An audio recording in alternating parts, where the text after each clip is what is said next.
Because you don't need 20 friends. You just need 3 motherfuckers and you could take over a country. Okay, that's what we're confused as Americans. We think we need all these motherfuckers. You give me 3 bad motherfuckers and you're finished. You understand me? You're fucking finished because we got each other.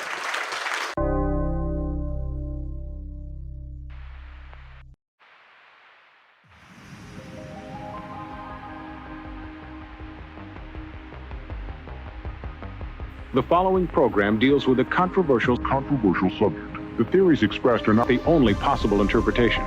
The viewer is invited to make a judgment based on all available information.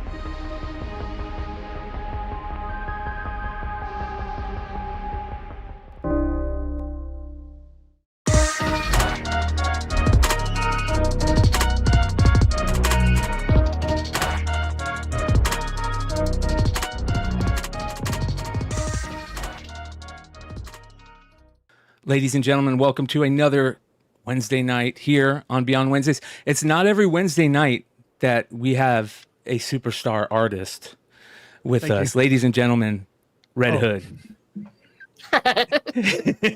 SOZOMAIKA, ladies and gentlemen, SOZOMAIKA. Thank you so much for joining us tonight. This is a complete honor. We've been fans of yours for a while. We've been watching you from afar. I think you probably have a couple covers on the list of covers of the year candidates that we've been keeping, which is very interesting. Yeah. You've been killing it this year. Your game has really, really jumped. And we're excited to have you on. So Thank you for having me here. So one of the things that we know about you, because we're good friends with Wanted Comics around here, and Drew Lujan, and what a great person he is, and he always would tell us this girl is going to blow everybody away. So we've been hearing about you for a while, and one thing we know now is you are beyond busy. How many covers are you doing a month right now?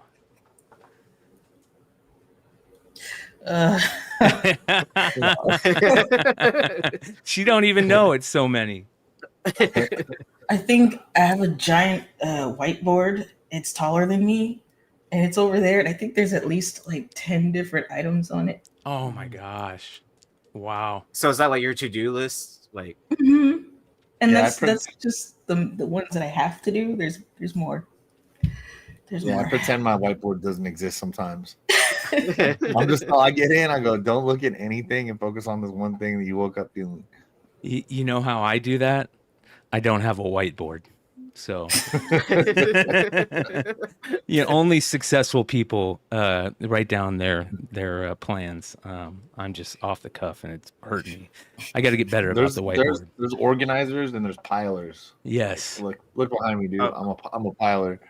I'm a piler too. I have sticky notes everywhere across my desk, like at work, and then it keeps it reminds me to take care of something, and then like a month later I look at it, I'm like, oh, this is old. Third way.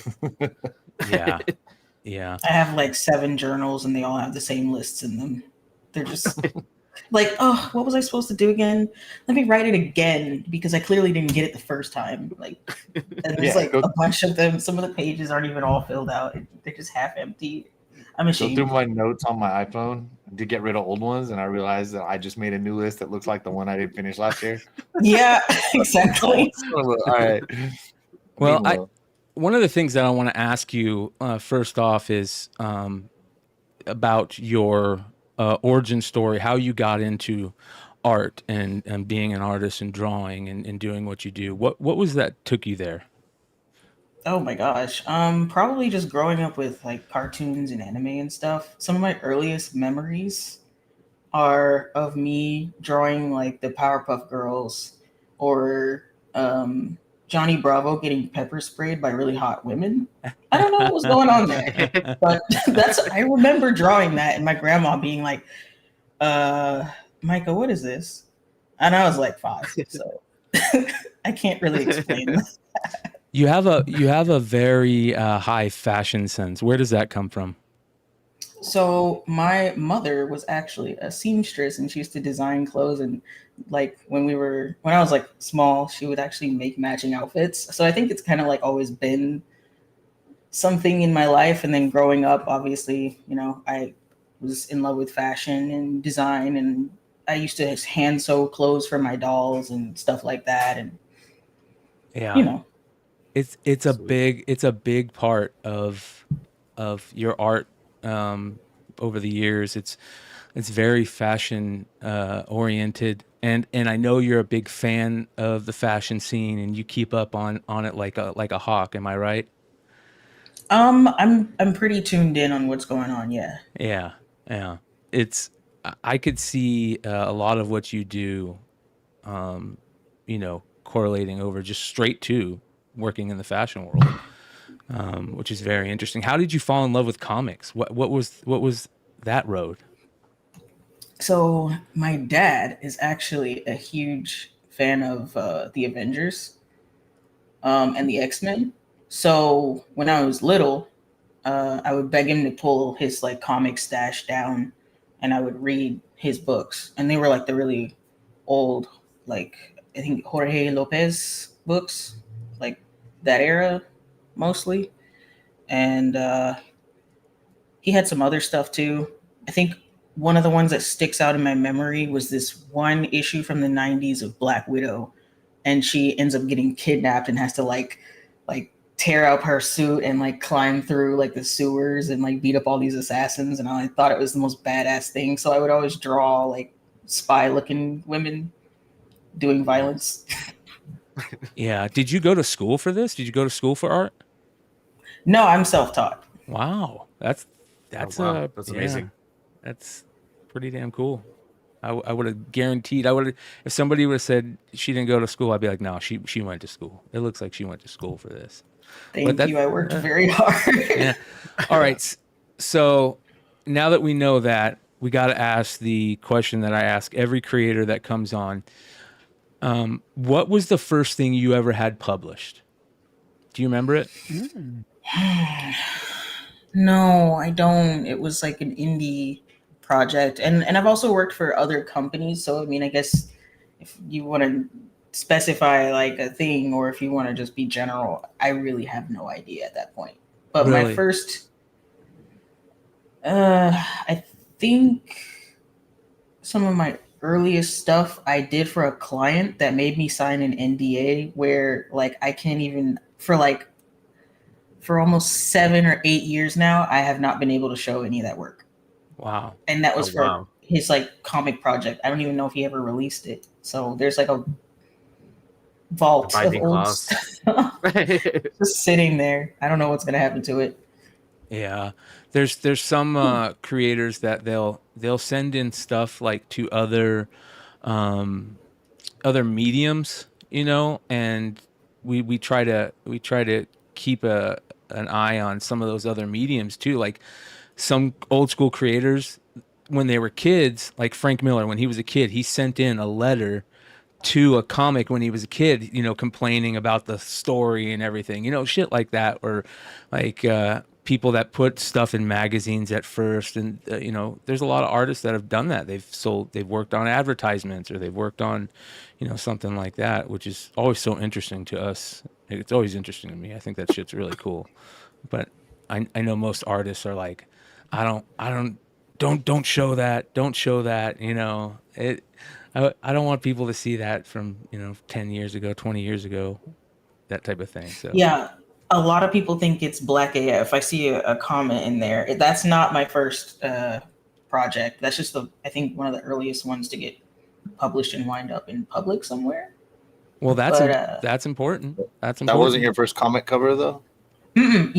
Actually, I always thought believe it or not, DC Black Label reached out to me to work on the Sandman series back in like 2018.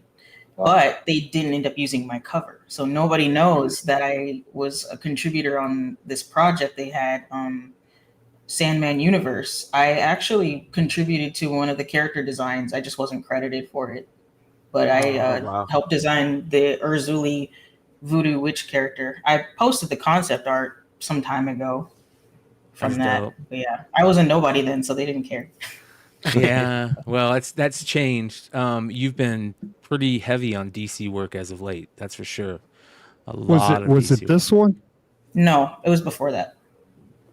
So they had your name as Makia Soto or some shit. yeah. So that's what makes it tough. Sorry. Tracking your stuff down. Is it like some people have it Micah Souza and then Soto? Like who the hell are you? I don't know. Some days, man, I just wake up really confused. So yeah, no. So that one right there, I love you, Sanford, but I got a little bone to pick with you because when I did that project, he was talking to me through Facebook Messenger. My name's right there. Like, how do you misspell? Yeah, that's rough. Yeah, That's rough. I got to be honest. I think Sanford Green is one of the top artists in the game today, and I think it's cool that you worked on that project for sure. That's very cool. Thank you. Yeah, once it That's probably autocorrect. You know, it autocorrected your name. Bitterroot was so hot forever.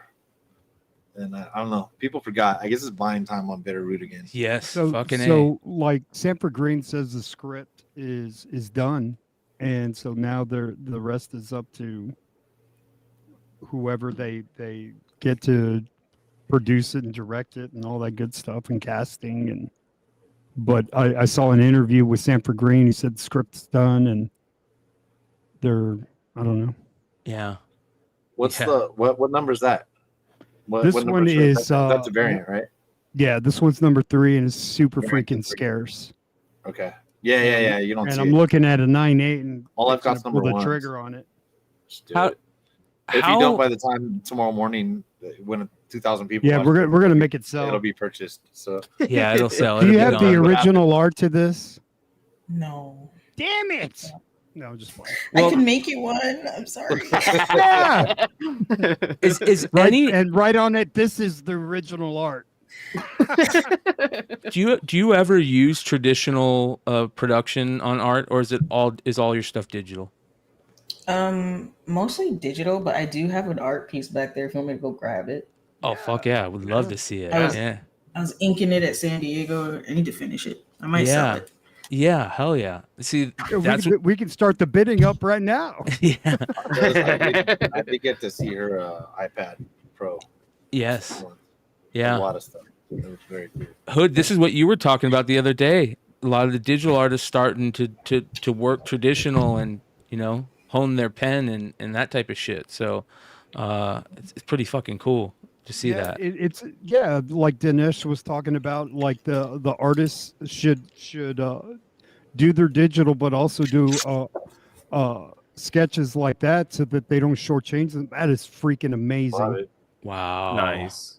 So the thing about me and traditional is I'm a little reluctant to do it because I used to be purely a trad artist. When I was a kid, I was using colored pencils, markers, and ink.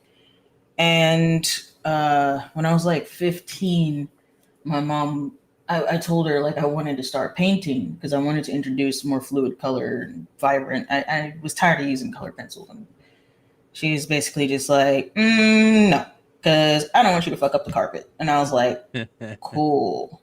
So I guess I'll have to become a digital artist then. So I switched and I never looked back. And I also have a hard time holding things steady in my hand now because I've injured it so many times. It does this. Ooh. Can you hear that? Ooh. Whoa.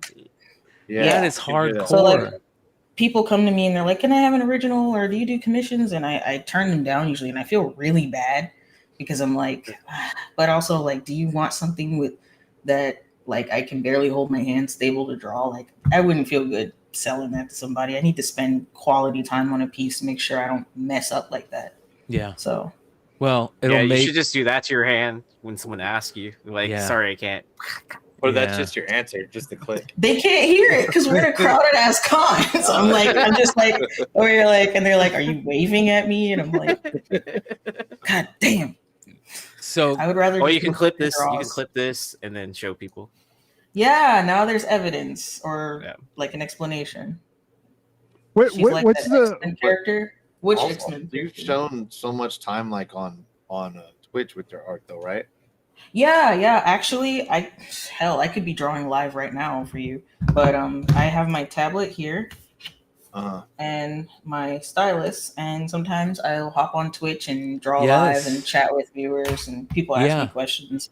That's super They'll cool. ask me, And also because everybody, so many people calling not on you obviously, but like BS on people, and so AI and stuff like that. Show their work and blah blah blah, and what's that? And that looks like it's not real. That looks like a 6-finger, stuff like that. So it's probably the artists that have actually just taken the time to spend with their fans and stuff, or just taking the time to be drawing and stuff. I had somebody try me, and I was like, excuse me, you can come see me live. How about that? Like. I'm out here. I'm doing the work. I've done it. I've been doing this stuff. I used to post on my YouTube channel. Like we out here. Yeah, and if you're jumping on Twitch and you're drawing on Twitch, there's like that ends that conversation right there. So what do you think of Twitch? How long you been on Twitch? Twitch says that I've been on there since 2014, but I think I only started streaming in 2016. So. You've been doing it a while. Yeah, I'm pretty comfortable. I'm very, I get really anxious talking to people at cons. Like, I have really bad social anxiety, but when I'm talking to you guys like this, I'm so much more in my element. I'm so much more comfortable. So Twitch definitely helped me with that. Yeah. This is this has become the new socialization right here. This right here. Yeah, we all live in different states, and it's like, yep. So, well, kind of. Well, for the most part, two California, 2 Texas, and an Arizona. But wait, who's in Texas? I'm moving to Texas, you guys. Are you really? The smartest thing you could have ever done. What city? Dallas. Oh, Dallas.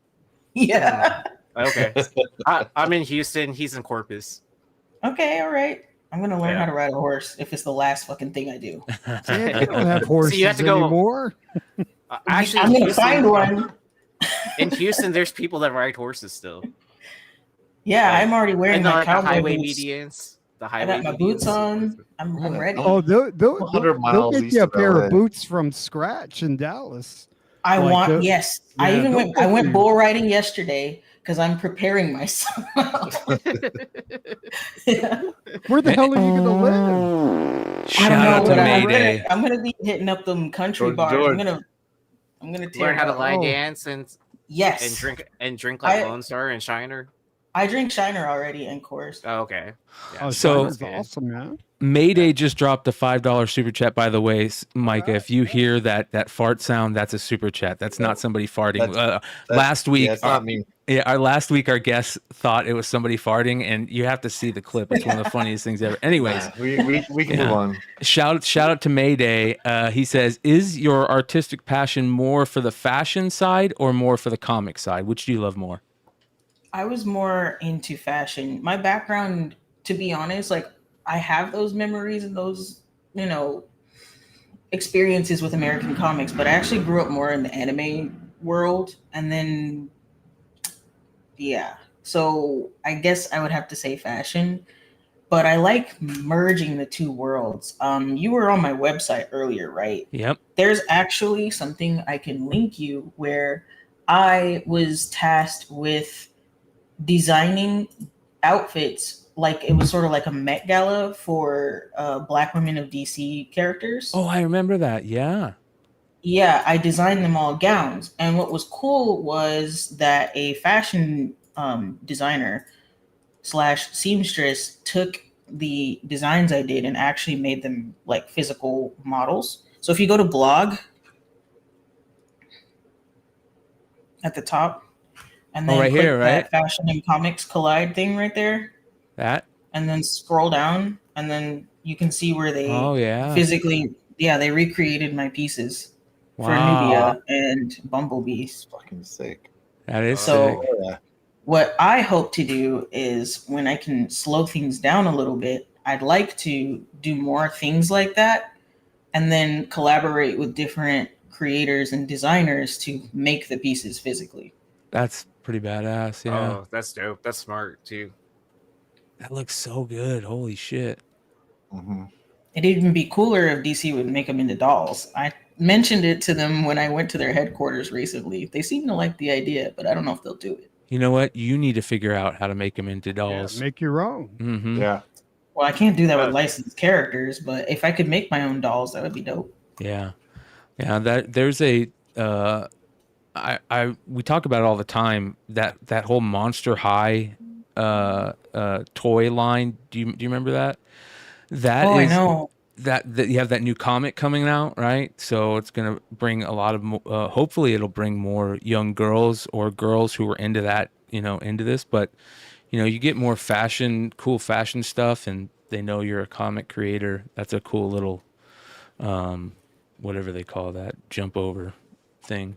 Yeah, there's a whole sector and audience of people like myself who like that stuff. Like they like it when I combine those two things, and they're very widely neglected. There are a few other artists who are starting to do it too, or have been doing it, that kind of hit that sweet spot where, like, there's like female audience and other people who want to see that, and I'd like to contribute more personally.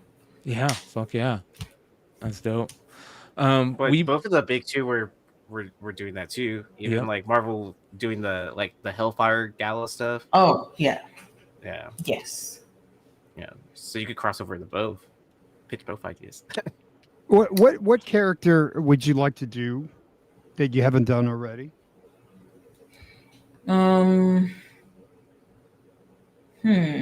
I probably will draw Emma Frost at some point. I've been putting it off because I don't want to just do a half-ass Emma Frost. I want it to like be really nice. Yeah. She had a book come out today. Greg Horn had the best covers for her run, like by far. So that would be watching on Emma would be pretty awesome. Yeah. You this year at San Diego was a pretty awesome weekend for you book wise. You put out two of probably the biggest books talked about from San Diego. These two books right here that Yi is holding, and they're absolutely fantastic. The Zatanna is great. I love the dice in the Zatanna. I think that makes it. And then the Baroness was like absolutely crazy on the secondary market. It hit so hard. And shout out to KRS for how they handled the print run on these, which made it even more limited and more collectible. And people have been talking about these two books ever since San Diego. Talk a little bit about these. I had no idea. Yeah, they've been selling like crazy. Yeah, like shout out to KRS for sending me copies. Shout out to KRS in general. That con that I did with them was one of the most peaceful and organized and functional experiences I've had working with anyone at a show so far. Like, they had really great sense for professionalism, and they handled all my needs, and no problems, no hiccups.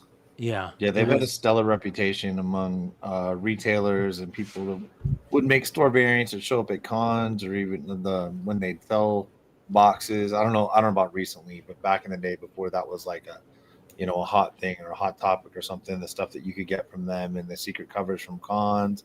I remember their Venom 3s, things like that. Man, KRS has always been always shown up, always been professional, and I've literally happens to be one place that of all the stores that you have never really heard anything bad from. Not that there's zero, there are other competitors you haven't heard either, but like so many things go so negatively with so many other people. Always respected KRS for everything they've done. Yeah. I also wanted to give a special shout out to Jose. Just putting that out there, like right now. He's great. He's been really great to work with as well. I just want to make sure I do that. Yeah, both of those guys. No, I was gonna say, like, what a great choice, because you can count like great Baroness covers on your hand. Like there's not that many out there. There's like Art Adams, there's Adam Hughes, and so like picking that character and then bringing it, much appreciated, because there's not that many great covers of Baroness out there, man. No. And then this was announced at San Diego also, which was a big deal. We were sitting in the panel, the Skybound panel, and they announced, these covers. Everybody went nuts for this. Yeah. It was Nobody tells me these things. Oh, what? I have no idea. I always find out late. Like I got told I won something, and I'm like, where? I always trip out on artists like when they do something badass, like it's like over their head. Really? You like it? Like, like, okay, whatever, and it's just, it blows. But I guess like, I'm not in that world, like you just draw, and if they like it, they like it. But I got to tell you that Harley Quinn, like you're already ready to move to Dallas when you drew that. I mean, that was man, I went there. Like I felt very comfortable in Texas. I saw the boys. Okay. Oh, absolutely! Come on, girl. The food's really good too. Oh man. We have Well, great food, great restaurants. This People is are the book. nice. Weather's up, weather's so down. nice. It was so refreshing. Like I wanted to cry, bro. They Well, were so nice. that's very Yeah, interesting. I left LA just in time. Yeah, for sure. Like 5 years And ago. Yeah. everybody's going to Texas right now, right? Everybody, California, a lot of the. There is an exodus, that's for sure, and that is a place people are going. Dave Wilkins moved out there. Mhm. As Joe knows. Oh yeah, I want he's to go out on there. record real quick. I am not a native Californian, so please don't come for me as a gentrifying Californian. 'Cause I'm actually from St. Louis. Okay, just Okay. Just tell All everyone right. you're from St. Louis and not from California. Yeah, amen. I am from St. Louis. We like Yeah. steak too. Well, I mean, Yeah, they have like, good don't say that barbecue you're in St. moving Louis, from man. Hey, Yeah. he knows. Yeah, they have great barbecue. Born and raised, baby. Whatever it is.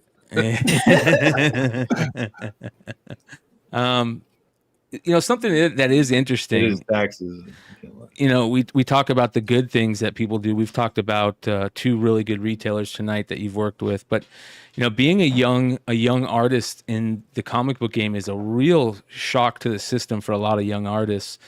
How has it been the last couple of years? And getting into the comic book world, has it been a shock? Has it been, it hasn't been as smooth, has it?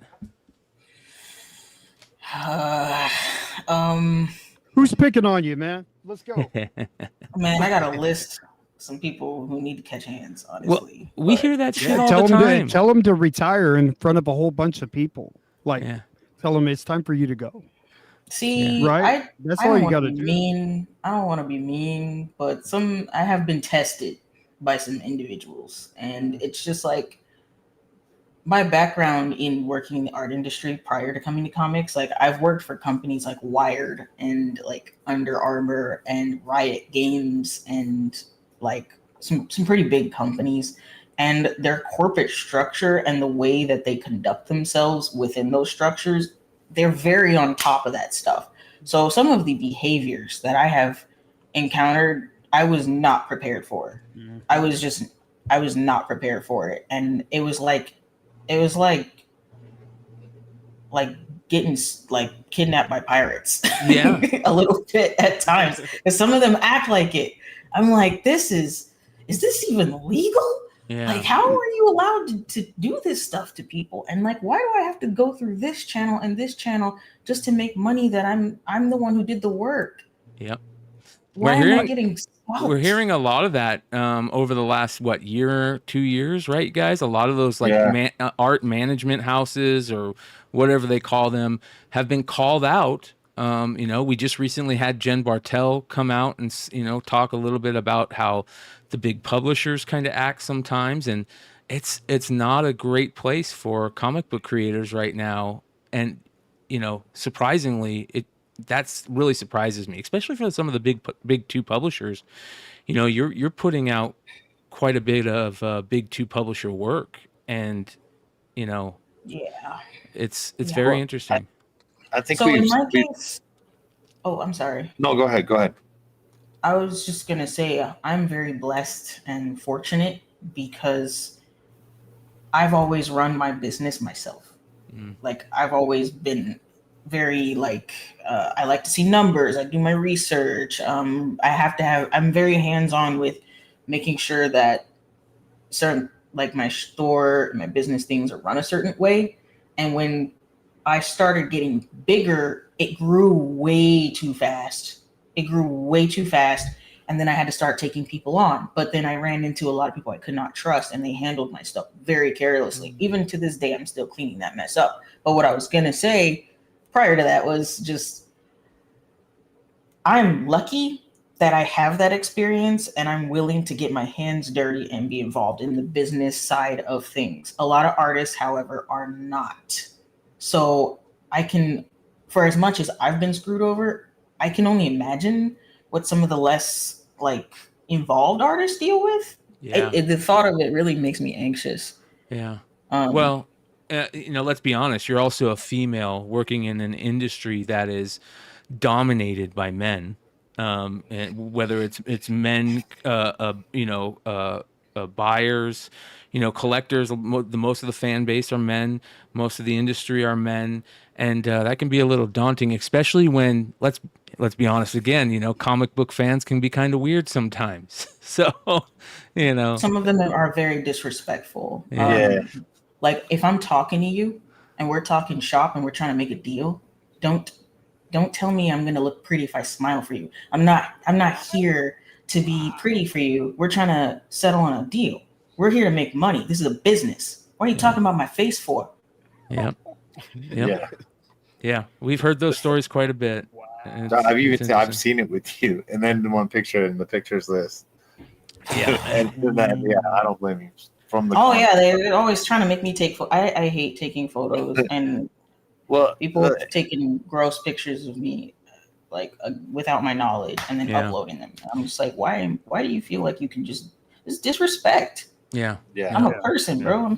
We're here to make money, and I make you a lot of money. So why are you acting crazy? Mm-hmm. Yeah.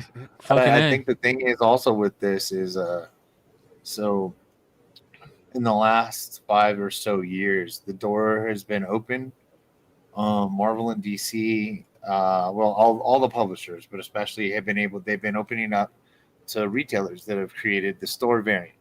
So before, so Marvel says, okay, well, you can buy 3,000 covers and 1,000 Virgin covers. So you buy 4,000 covers, then you can do your own art. You have to get it approved, etc. Do you know what I mean? Mayday. And so that comes into people that aren't even that they just come in this industry to try to find a good artist. Yourself, anybody, especially anybody newer, it doesn't matter. So they come in, they're gonna try to hire somebody. They're gonna try to make those covers with them, and they're gonna try to. Then they might not know what they're doing business wise. We've seen companies go bankrupt. We all know who I'm talking about. Yeah.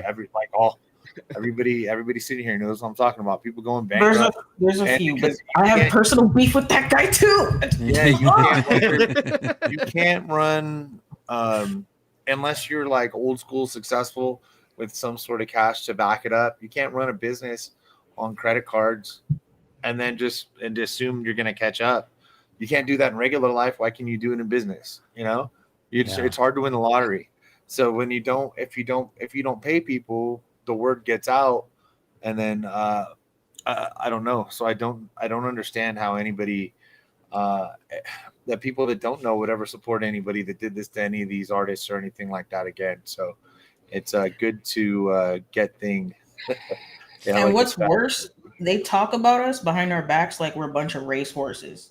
I've heard it. It's gross.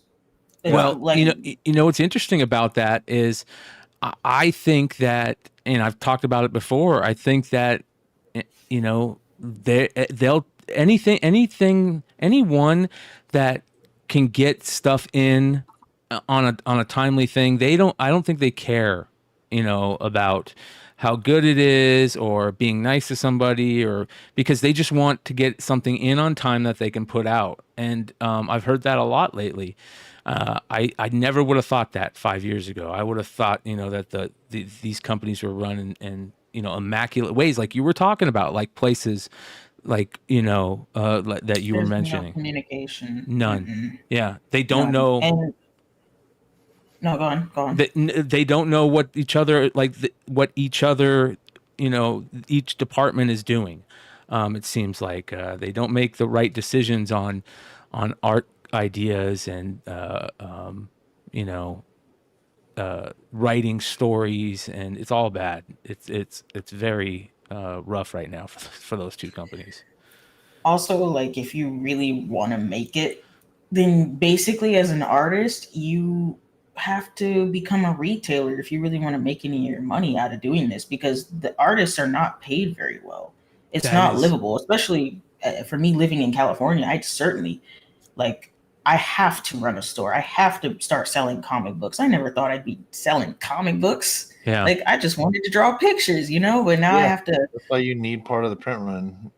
Well, yeah, and there's payment, right? I mean, I've said this before and I'll say it again. There's certain artists who are able to do what you're talking about, which is, they're good enough, or they have a fan base that's big enough to start these websites and do everything through their website. JTC, J. Scott Campbell, Scotty Young, Adi Gronoff, and you're doing it in cool ways, which is very interesting. One way that we don't see a lot of artists do is by making prints. Talk to us about printmaking, and do you enjoy that? Do you like making prints? Do you like seeing your art in print format? Is that something you maybe are going to do more of? Yeah, I'm gonna start doing more of those. Actually, when I started out, like, making money off of my art, like, from the back end, like, that was what I was doing originally. I would draw my favorite characters from different anime or video games, and then I would do like anime NYC or something like that, or do different anime conventions. I used to live in Brooklyn, for reference. So, yeah. Yeah. Have you ever thought about starting your own IP or creating your own comic book or anything like that? I actually have a couple that I've been working on. I just don't publish anything about them because I really want to make sure that I'm not just making something just because my name is slapped on it. I want to make something that's well written and illustrated, and not just a bunch of variant covers. Amen. For no reason. Amen. Yeah. That's what a cool. comic book was supposed to be to me. Yeah. Like, as a person that consumed them, it should be enjoyable. Yeah. Yeah. I think that right. And then we have, and it's like a threefold sort of thing. There's the there's the comic book enjoyable side, which is going to include the story and everything else. There's an art collecting side. You can't have comics without art, and then there's people that it's pure dollar signs, And and unfortunately, it's sometimes hard to blend because I need to sell comics for money, but I love comics, so there is that. Can't help that part. Yeah. You ever think of doing selling shirts and stuff on your website? I mean, fashion is a big part of what you do. You ever think about doing that? I have looked into it and researched it. I've been wanting to do clothes forever, but I'm so particular about the quality and the production and how it's presented. I want a really thorough, well put together project. I don't want to just put out crap, No, all you got to do, let me tell you, you get some T-shirts, different colors, and you put your auto right across the chest of it, because the auto is cool as shit. Yep. Yeah, that's and true. You take them to cons, and you'll sell the shit out of them. Yep. I can't imagine why somebody would want to wear my signature. Because we're nerds. We're crazy. I make logos. We'll tell you what sells. All right. Okay. I can start with something like that. Stickers, buttons, anything that you can put your name on at a con. She's got a ton of stickers. I have a lot of stickers. Sell that stuff at cons, and you can make more money. All right, I'll think about the logo It's thing. what, like that Harley sticker, $25. Take those to cons, stack them up. You'll sell them. She does. I do.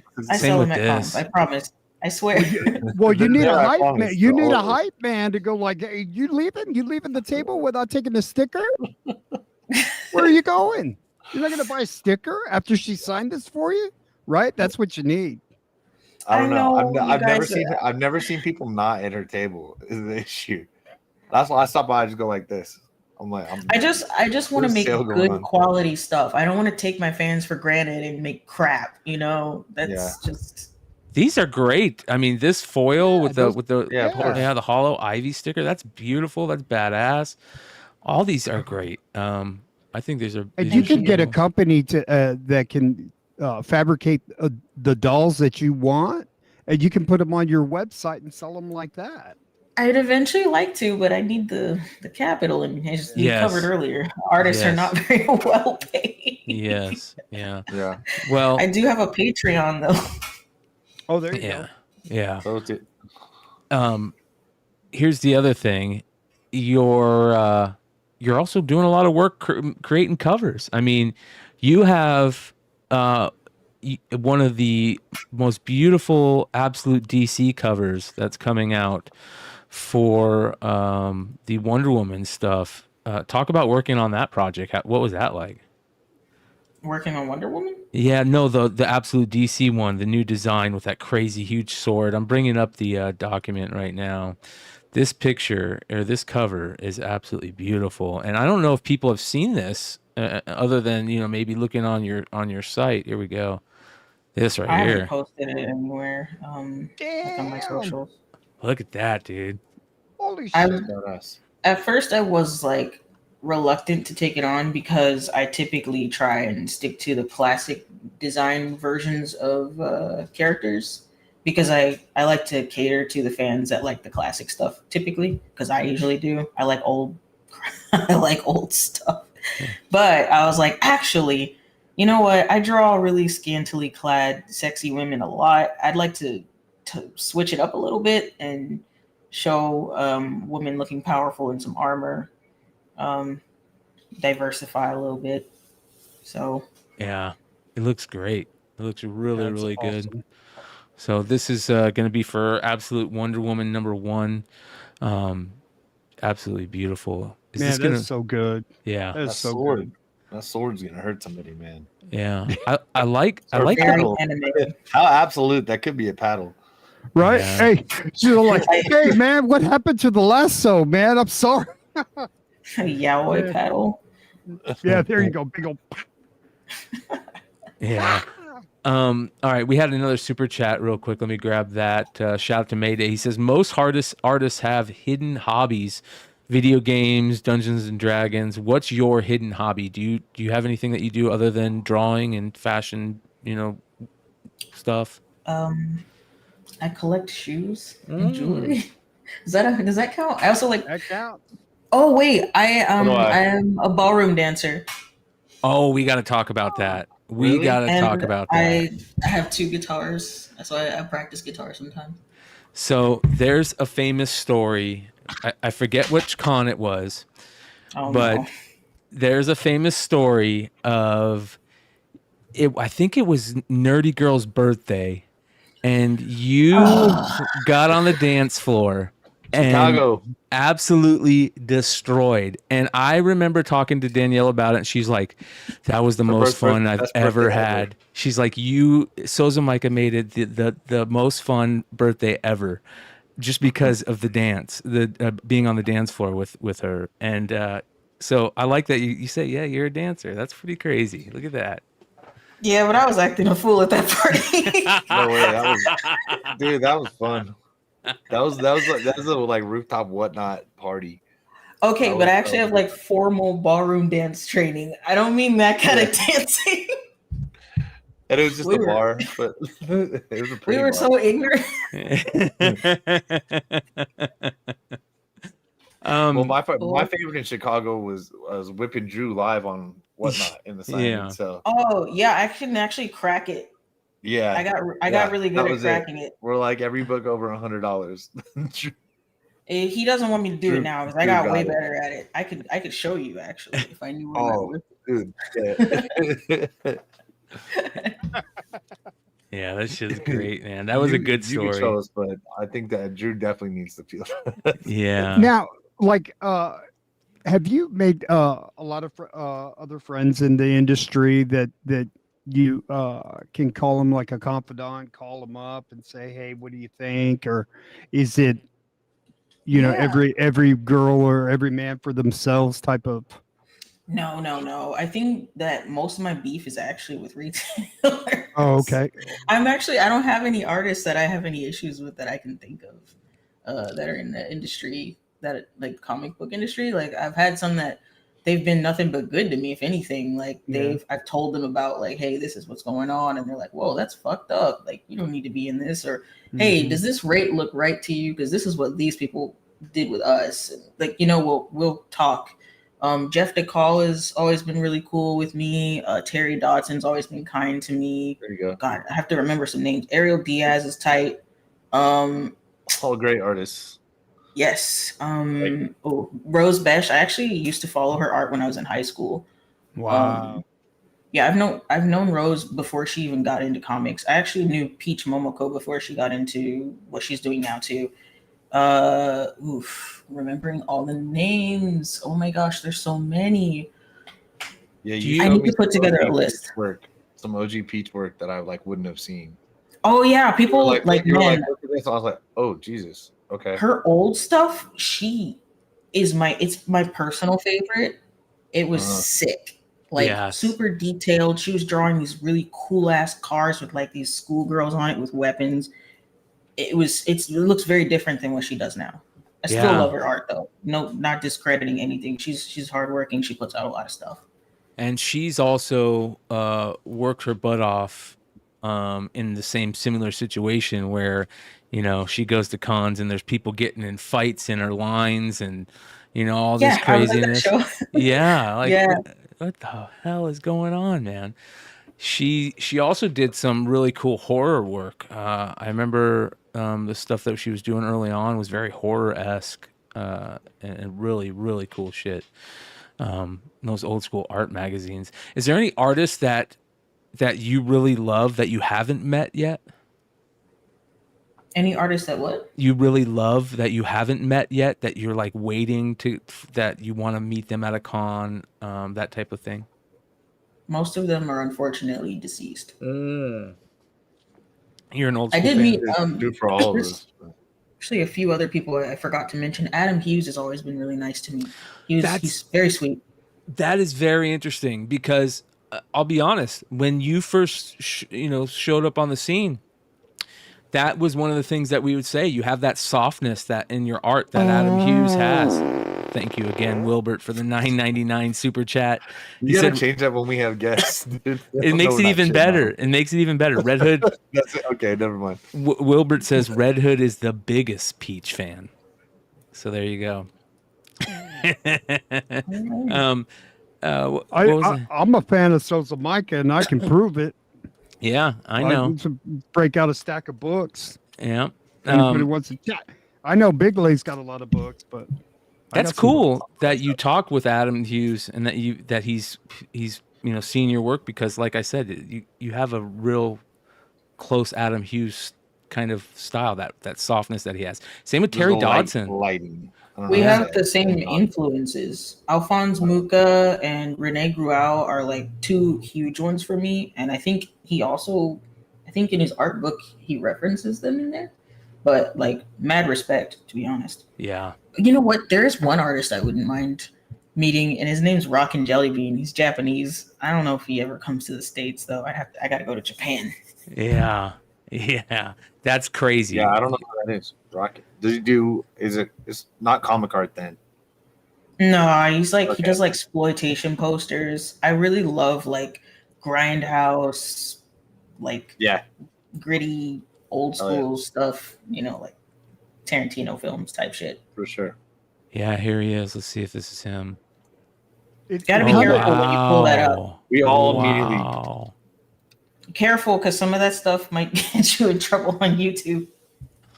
It's art, honestly, YouTube. It's art. you know how I feel. I feel like you're going to be in this comic space for a little bit, but ultimately, I think that you're going to get discovered from a fashion standpoint, and you're going to end up designing clothes and things like that.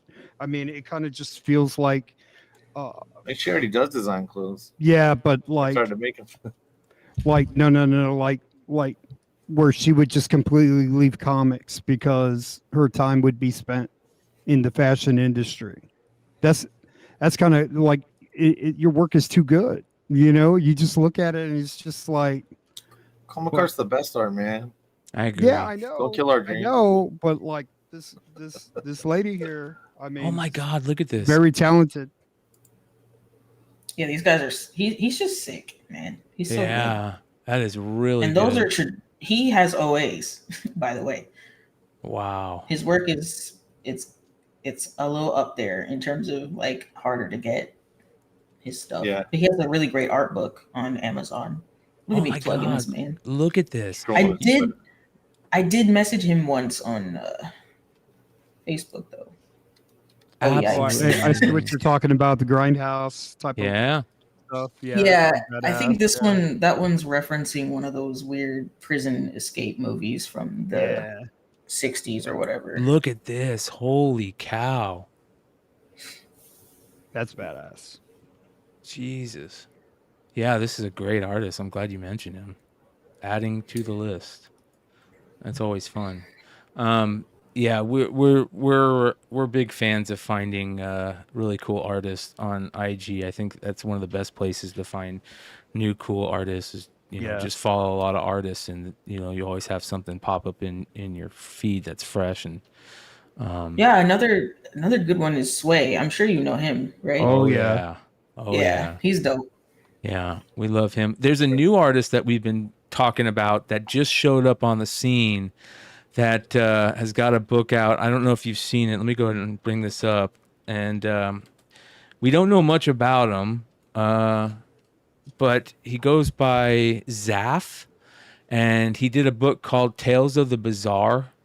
Oh yeah, I remember you talking about that. Oh yeah, this is crazy. Let me bring this guy up here. The Bizarre. He had a book out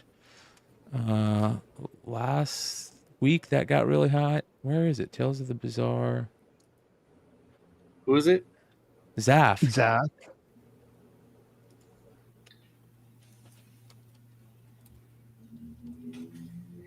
That's the one book that was on the Hot 10. Number 8. Tales of the Bizarre, number 8. Yeah, here we go. This right here. Ooh. Oh yeah. Oh, okay. Really nice. Yeah. Yeah, we were all with it last week. Yeah. And the previous issue, he had a cover. This is his work too. Wow, that's nice too. I didn't see that one. And then he has another one coming out for this one. Look at this one.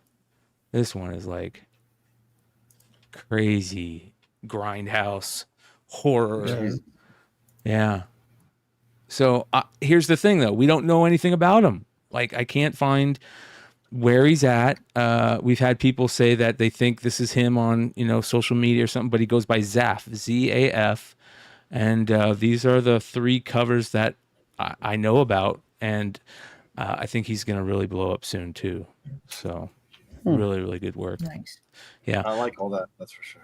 What is your thought? And we can't help but asking because it is such a hot button topic. What is your thought on the whole AI art thing that's happening in the art world? That's a loaded question. Yes, it is. What do you think about it being used in? What do you think about it being used as in comic art? I should say that. I don't think it should be. Yeah.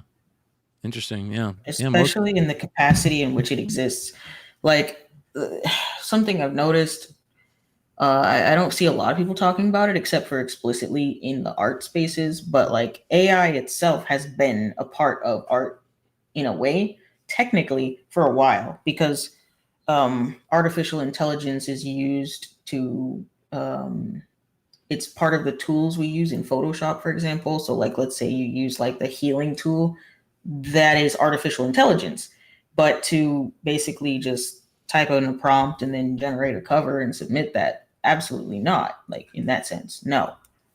I wish that if something like that were to exist, that it wasn't something that directly impacted artists the way that it does, but that's the capacity in which it exists.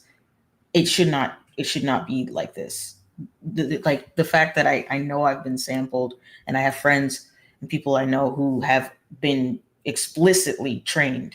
Like the filter looks like their art because they were targeted. And then for a while there was a point where if you spoke out too much, then they would come after you and then explicitly make a model after you and call you like, oh yeah, this annoying person. Look at them talking bad about AI. Let's explicitly train this person and fuck up their career, basically. Yeah. You can't even look up like art without AI popping up anymore. I've seen people run my Catwoman covers through it. Like, it sucks because, like, let's say hypothetically I decided not to post my art on the internet anymore, but I still keep working for these publishers. I have no rights to those images that are being sampled anymore because they belong to the company I did them for. So someone could still train me. Yeah. If I quit, if I quit posting everything, stop posting my stuff to social media, someone could still train me because my work is out of my hands now. Yeah. So yeah, it's crazy. And then I say the same thing. I don't know if it makes sense or not, but I feel like we haven't made all the art yet. So like, let's say, AI is going to take over. So all the art up to this point, let's say it's been shot into the engines that can spit out AI, then like we're losing innovation. It's like, so all the art stopped here and then we just spit it out from there. Like it's like we don't want to kill innovation. Like social media was already doing a number. Stories. Yeah. It was already bad. Stories, art, everything like that, man. Yeah. Yeah. Everybody, I'm going to drop some links in the chat for all the live chatters. Go follow Micah on Instagram. Go check out her webpage. She's got stuff that is absolutely amazing, and you can go straight to her webpage and get all of her stuff, most of her stuff. Check out the stickers. Check out all the prints. And she's got a print up there. Is that print still available? It'll tell you if it's sold out if you click on it. Yeah. So is that the print that you were working on that you showed us earlier? You talking about the? Oh no, you're talking about Black Cat, right? Yeah, I'm talking about Black Cat. Can you hold up that print that you were showing us earlier? Oh, this is not a print. This is an OA. Oh, okay. Yeah, that's just her art, dude. Okay, we're gonna start the bidding off at $1,000. Wait, it's not finished. I gotta finish her pants. We get it. It's done. We're not that famous, but we get it. It's done. I can tell you, it's done. You can ask anybody in the chat; they'll take it right now. Yeah. I was gonna paint and color it in and everything. Like, how about we say this? If you want original art from Micah, make sure to follow her on IG. Keep an eye on when she finishes these pieces. Do you plan on selling any of your original art when you finish it? Yes, it's just a question of when I'll finish it. Yeah. Well, I tell you what, you get somebody that says, I'll give you $1,000 for it. You'll finish it. You'll finish it. Someone actually tried. For that, she just showed her hands. Yes, but I felt like how many more of those you think are gonna get? Yeah, you're right. Her hands making noise, right? Yep. That's your hand making that noise? Yes. Yeah, you jumped in late, dude. Yeah. Oh my god. That's not real, dude. Yeah, I don't think it's good in the long run.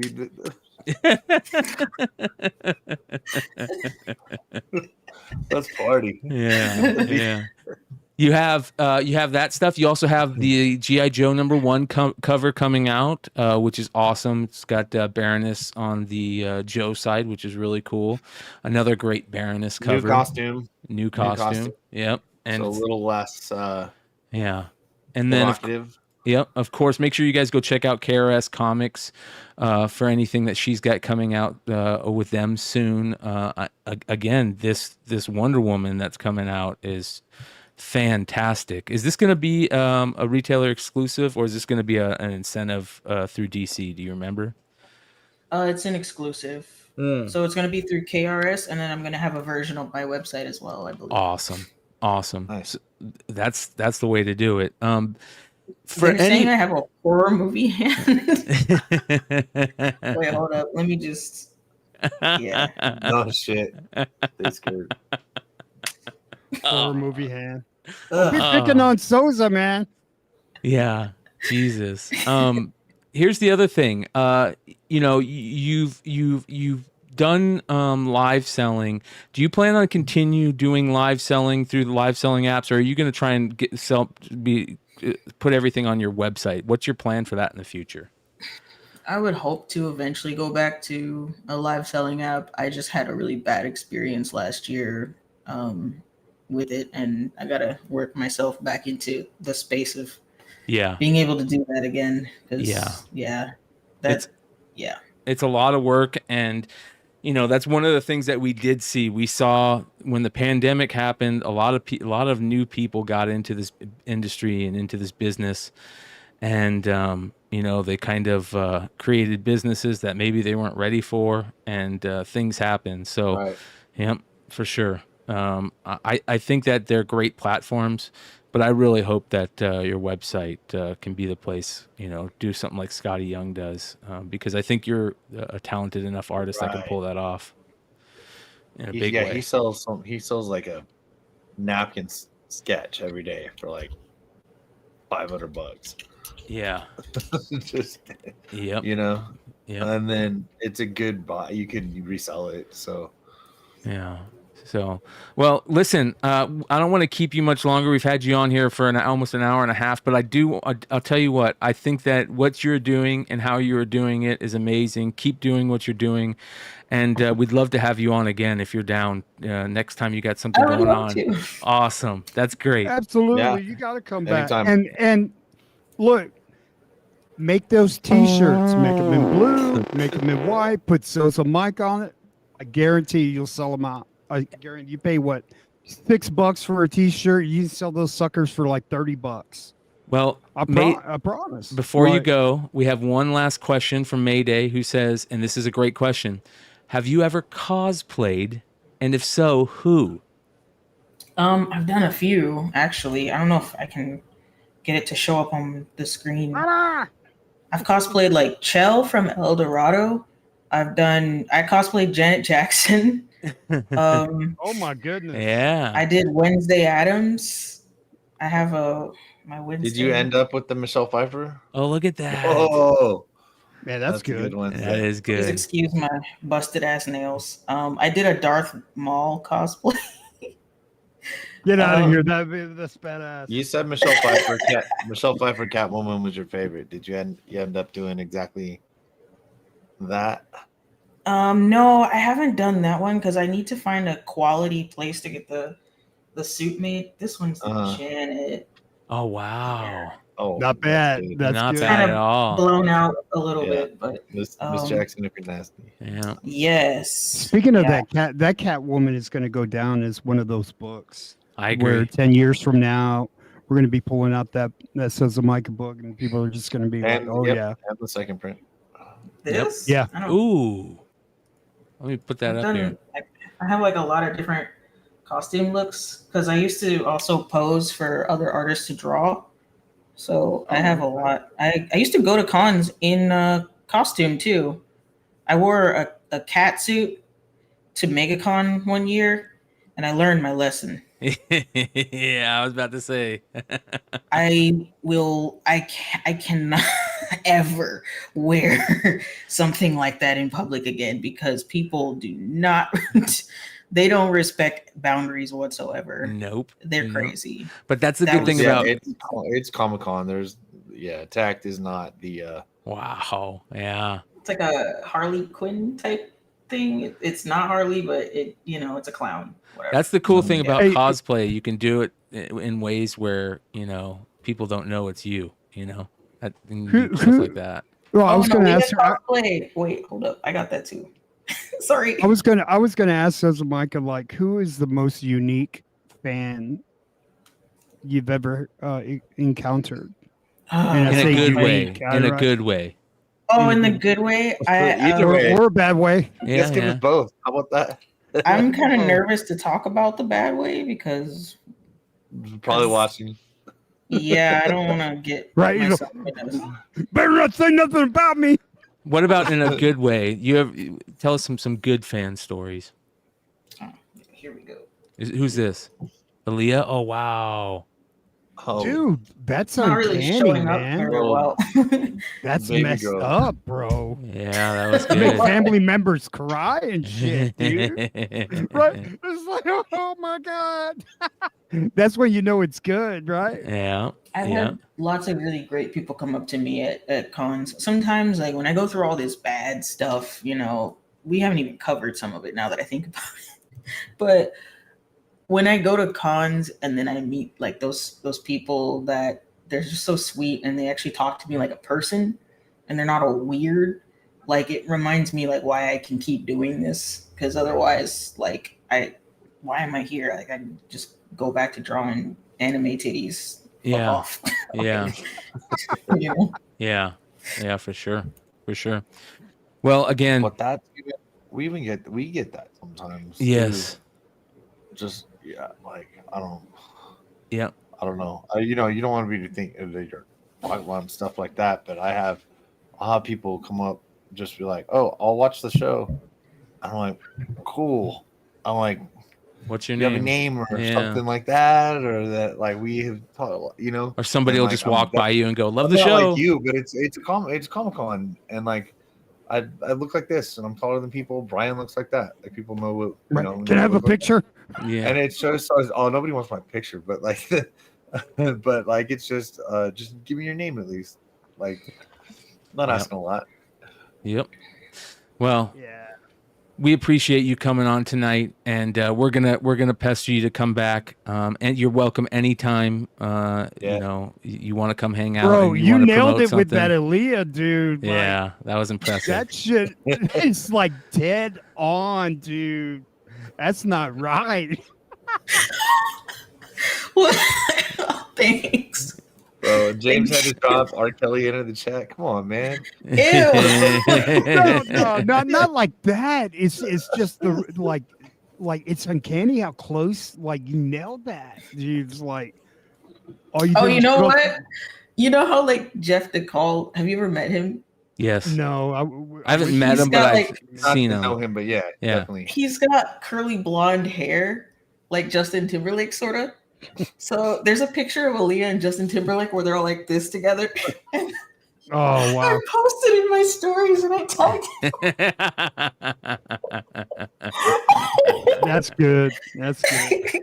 He found it funny, so I felt less bad because I was being so stupid.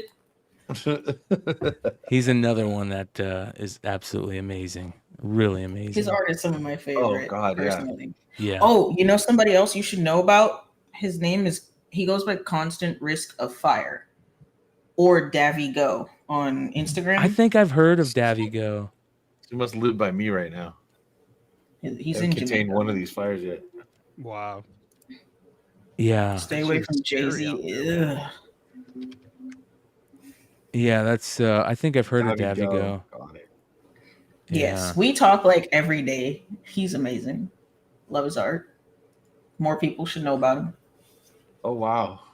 Yeah, I didn't. All his stuff is traditional, by the way, for the most part. So he does that stuff with pencils and color pencils and regular pencils. Oh wow. He's so good. Wow, look at that. Yeah, this is good. Yeah, I had not heard of him. Scott Forbes is another one that. Yeah. Yeah. He's been putting out. Look at that. That's awesome. Oh wow. He honestly makes me question, like, why do I even do this job? When there's somebody like him, like, you know what? I'm just gonna quit. Actually. Not everybody's different. Like when we see your work, we see SOZOMAIKA. Like when I see Adam Hughes, I see Adam Hughes. Everybody's got their own like thumbprint, you know, their own DNA in this. That's beautiful. And the more the better, you know. Has he done any commercial you know, Marvel, DC? Because obviously a lot of the characters on here. He's had covers? Yeah. I think those are covers. His stuff is so thorough. Really? How the hell do I not know? Wow, look at that. Okay, yeah, see his Night Thrasher. Yeah. I gotta pay closer attention. Wow. His anatomy is crazy. It just look at goes that. crazy. That's beautiful. I love that with the moon and the skulls. Anytime there's skulls, I'm in 100%. It's pretty sad. More skulls, the better. More skulls, the better. Micah, thank you so much for hanging out. We appreciate you. And you guys, check the link below if you're not watching live. Check out her webpage. Follow her on Instagram. And keep an eye on KRS Comics for any new exclusives that are going to be hitting the shelves, because they're doing it right. And I'm really glad that you're working with them. It's a good thing to see. So thank you so much for coming on. Okay. Thanks. Thank you guys for having me. Appreciate it, man. It was awesome. Absolutely. Yeah, you need to come back. Amen. I will if you'll have me. Of course. Absolutely. Oh yeah. We do Of this on course. Wednesdays. We talk comics. Yeah, man. All right. Love you. We appreciate you. We'll see you soon. Bye. Bye. Take care. That was amazing. Wow. It was Man, pretty we cool. shouldn't have let her go. Bro, I already miss her now. She was awesome, man. She is awesome, man. She's a great new creator that I really hope stays in this. Not new anymore. Well, you're right. She's been doing it a long time. She's been doing it a long time now. All the people that we've 10 years. She's battle tested. But like the ones that we've been, like people even like Lobos or whatever, sure, whatever in the game, but like name getting bigger now. I mean, she got fire from her first stuff, like Catwoman for sure. Yeah. And then I think the next after that was the Harley and Catwoman, which was another variant, like a 42 or something. One after that, but they immediately and they had to make a variant. Second print purple cover because she had the 1 in 25 for is it number 41 or 40? Catwoman 41, I believe, right? Yeah. Hey, we are. Hey, if you're watching this show, you already know which one. So don't need to know that. Yeah. I would have loved to keep her on, but I know she's super busy and I think that it's going to be awesome to have her back for sure. She's the type of person that would be nice to have anytime she has something cool going on to get her to come on over here. And here's the other thing. I like how she doesn't do a lot of shows. You know what I mean? I like that. I like how she's kind of mysterious and she's not always out there. You don't see her on a lot of stuff. She does her Twitch stuff, but not everybody, that is in our, knows I've never Twitch. downloaded Twitch. Yeah. I just know what it is. I know from everybody else. I always knew she'd do on that. So she couldn't remember her first published cover. She's been doing so much that and that's wild, right? A lot of these artists that you have on, Brian, like the only one that they don't remember credit for online. Right. She said that there was one before and it was black, right, with the blue cover. I know which one. I've got one in there. I can go get it, but like we all know. But she said so now we're on a mission. Yes. Yeah. And that's what I'm going to do. I'm going to hit her up and I'll be like, you got to figure it out because next time you come on, people, we got to give people some cornbread because that's some really cornbread. Yeah. So I'm going to send those bitter roots off to CGC, even though that they got the banana gate going and my membership is going to end the end of this month. I don't want them putting Micah Soto as the artist. Yeah. Yeah. I agree. Are there any graded though? All you gotta do, if there's some graded, just check it, see if any. Yeah, it says Micah Soto on it. There's a 9.8 online right now. You're amazing, Wilbert. Micah Soto. Wilbert says, "Great guest. Beyond Wednesdays is really raising the level of this YouTube game." Hey, we appreciate you guys. Bro, you have Brock yesterday, so was Micah today. Here you are.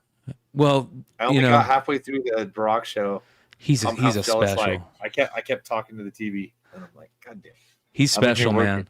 He's one of those guys that the comic book community is really lucky to have. He's a real good dude. Steve Borak. Oh, Steve Borak. Oh yeah, man. Heard of him? Yeah, a little bit. Yeah, a little bit, baby. Yeah, just a little bit. I tell you what, it's very interesting what's going on in the grading world right now. Swag put out 2 new videos. I saw that the guy who I can't remember the name of his channel, Comic Book Investments, who is Mark Wilson's son. He put out a new video talking about the new lawsuit, and we're probably going to get into that more on Saturday night. But it's very interesting what's going on in that world, and we're going to keep our eye on it. And it was nice to have Steve Borak on though to talk about it. I don't know. Would you want a comic with subgrades on it? Like, I think that the graders' notes are subgrades, in my opinion, and somebody talked about that last night, and that's a great point. Like, just put graders' notes on it. Yeah, but like a lot of the books, like no graders notes, like this Blue Monday that I picked up, no graders notes. You got it. So, yeah, I could. I just the blue autograph. I couldn't let it go. It was a 9.2, and it looks good. I mean, there's a little bit of rub, but I think I can. Yeah. Fix it up. That. Yeah. Yep. No, just I want to run through a new comic book day real quick, and then I got some cool stuff to show you guys. So let's do the shout out to Cover Price, who has been doing a great job, and they updated their site, and they're doing the new comic book day, all the releases over there, so you can set it up to see all the variants too, which is very nice. They're doing the facsimile for $260, so they got a Scon facsimile. I'm not a fan of those, but there's some really good covers this week that we've seen. I love this Terry Dodson. Here's a Minor Ding hood. Did you see this? See, I told you guys about that, man. Yeah. Like all the Minor Dings, like you put them all together, and it's going to be like almost like the damn art book, man. Yeah. Yeah. And which reminds me, he's got that art book coming out. It was for pre-order a couple of months ago, and it's supposed to be like. So you'll be able to see some ideas they had with the conceptual drawings that didn't make it into the movie. That's what I think is pretty cool. So yeah, this Ashley Witter Dazzler cover is nice. So is the Derek Chu's not bad. I like the Kari Andrews foil. There's a Dazzler cover though. Shout out to the crew over at Nearing Nirvana who were talking about this cover on their show the other night. And this Putri 1 in 25 is fucking rough, dude. Have you guys seen this? Click on it. This is look at the car. All right, it's that is. I like it. You like it? The concept better than the way they pulled it off. No, I like the concept. First, I'm trying to figure out. It looks like those pants don't fit her, bro. A coupe. The car. I'm looking at the car. I like the concept, dude. Yeah. I like California Lowrider. All right. Is like a Cadillac with fucking Batmobile wings on it. Look. I don't know. Somebody chopped the top on an El Camino and put the wings on it. Looks like the front end of a fucking Chevy. Look how short it is. I like the concept. The concept's really good.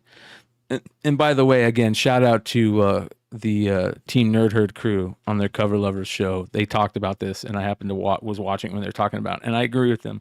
This is a rough cover. It's a great concept. The car just looks really bad. I mean, the more you look at the car, the more you can tell it's not, but it's a great concept. I agree. Great concept. And she's a great artist. We all know that. This Marguerite Sauvage, I love this artist. She's amazing. I believe Clutch was on her really early too. She does just amazing art. I really love that one. Yeah. And man, these Stormbreaker Ghost Rider covers are great. We talked about those a few weeks ago. All the different Stormbreaker ones. CM Vila. Yeah, Who's he that? did. That's not Frank. Doesn't no. No. Frank Miller. Did you see this? What do you guys think of this? No. 1 in 100 Deathlock cover. If I'm a Deathlock fan, sure. Or just Frank Miller fan for no fucking reason. That's anymore, that's not bad though. Like Frank Miller has been rough. Yeah, this is I'm not paying terrible. for it. Yeah, I'm not a fan of it, but it's like I'm not a big fan of it. I'm not gonna go grab it when I flip through a fucking flip box in 10 years. Yeah, but it's better than what he has been putting out. That's for sure. So, 1 in 100. I like this Nick Bradshaw.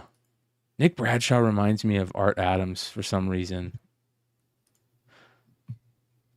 I like that one. I just like how it has the old Deathlock. That cover's not bad, man. That cover is actually really, really good. Yeah. Nick Klein, dude, this Ian Bertram Hulk is so fucking good, man.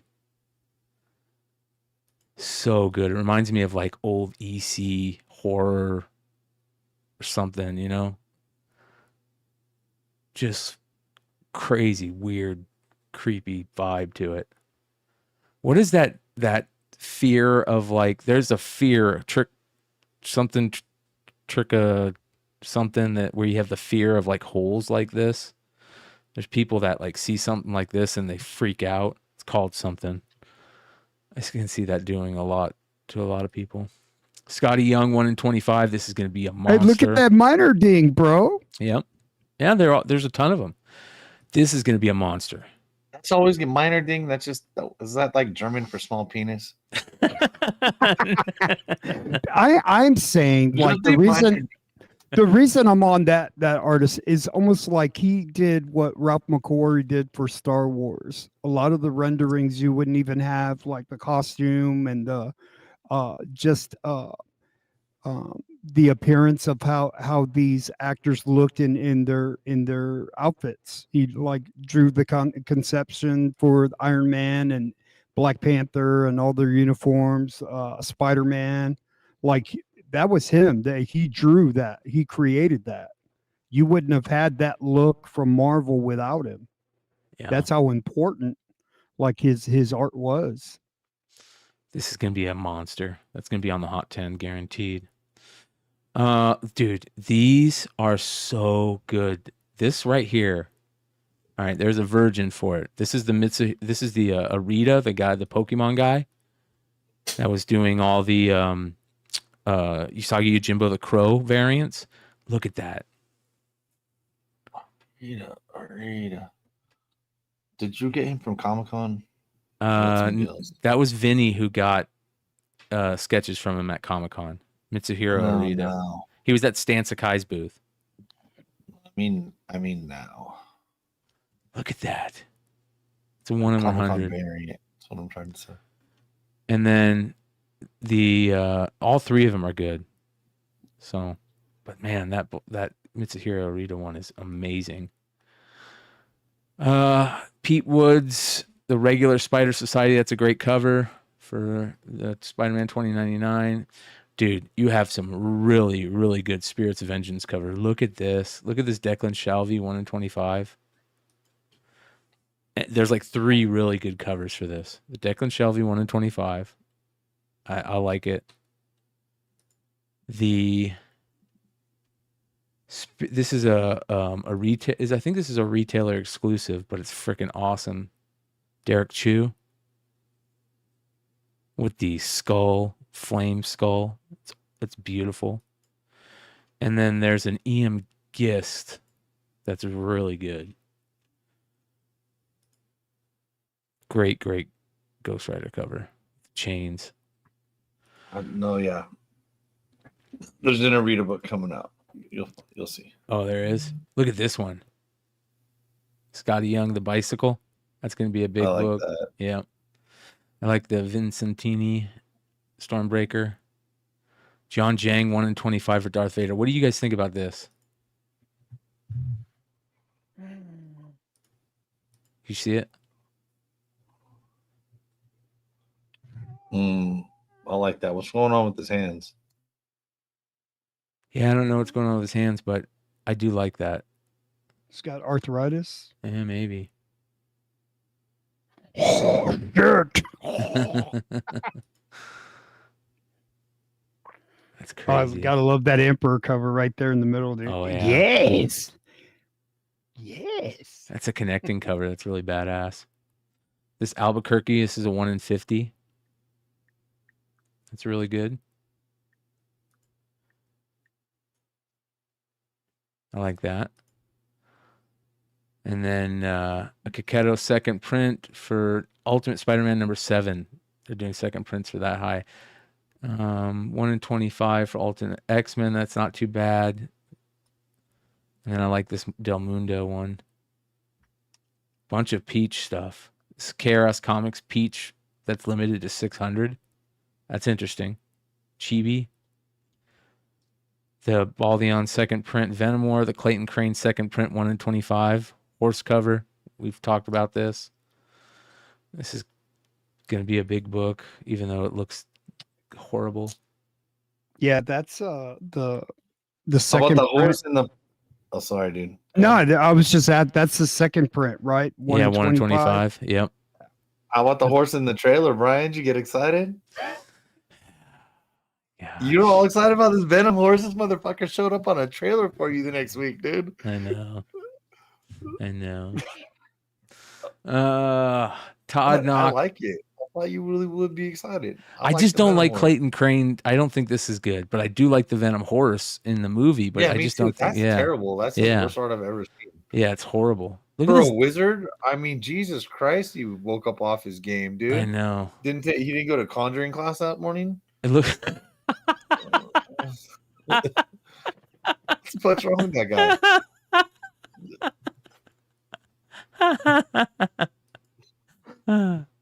This is a great cover, dude, with the zombie Venom symbiotes.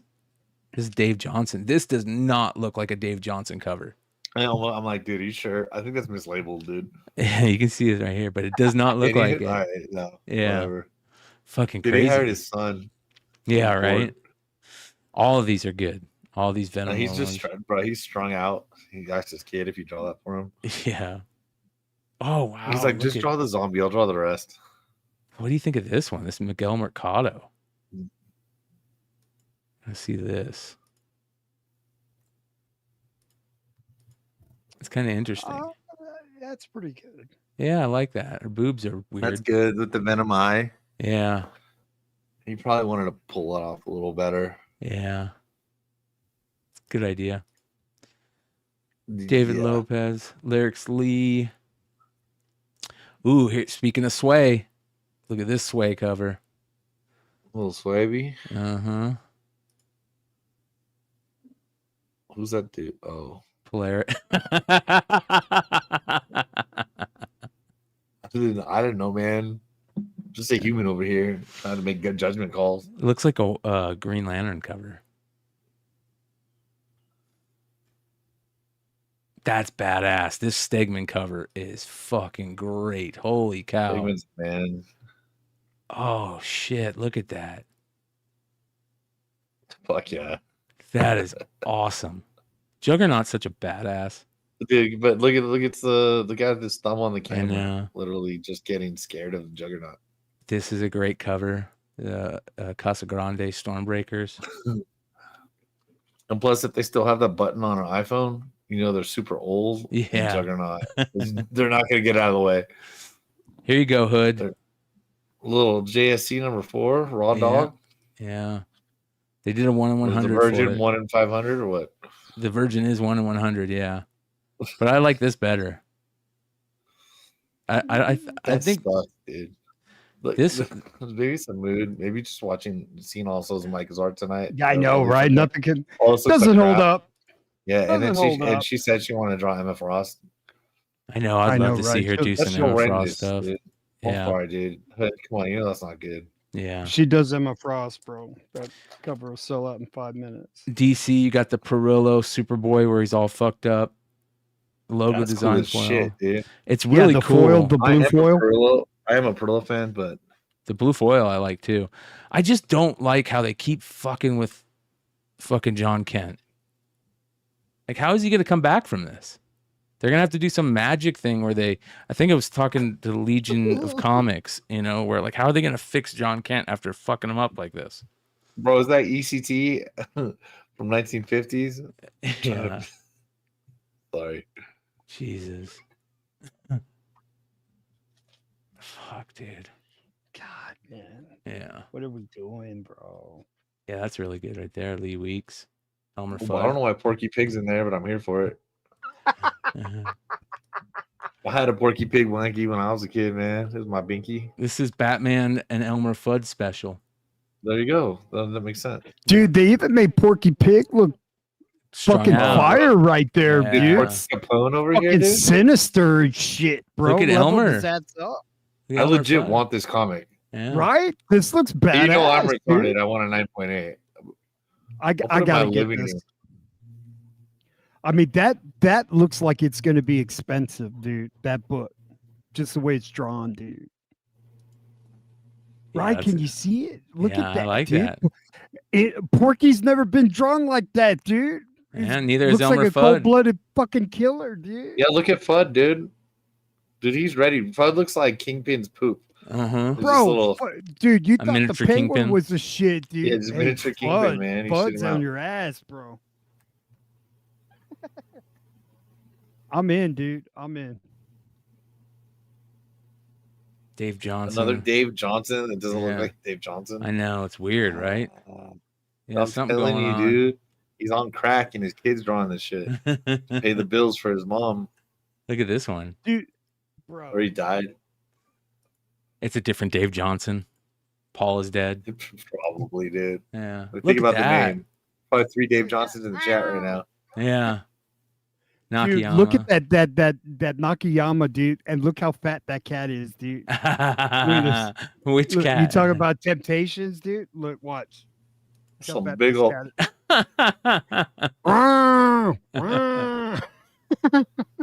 That motherfucker don't miss the meal, dude. That's a crazy cover. Bro, Dude, when look you at do his these feet, digitally dude. and your That motherfucker- proportions don't work at all, shouldn't you fix it? Yeah. Stylized art, man. It's kind of like that new Batman. Look at Rose Besh. That's different Rose Besh. And they got like 3 different ones of the Ben Stein copper tone. Dude, they just want to make $18 a week from Ben Stein.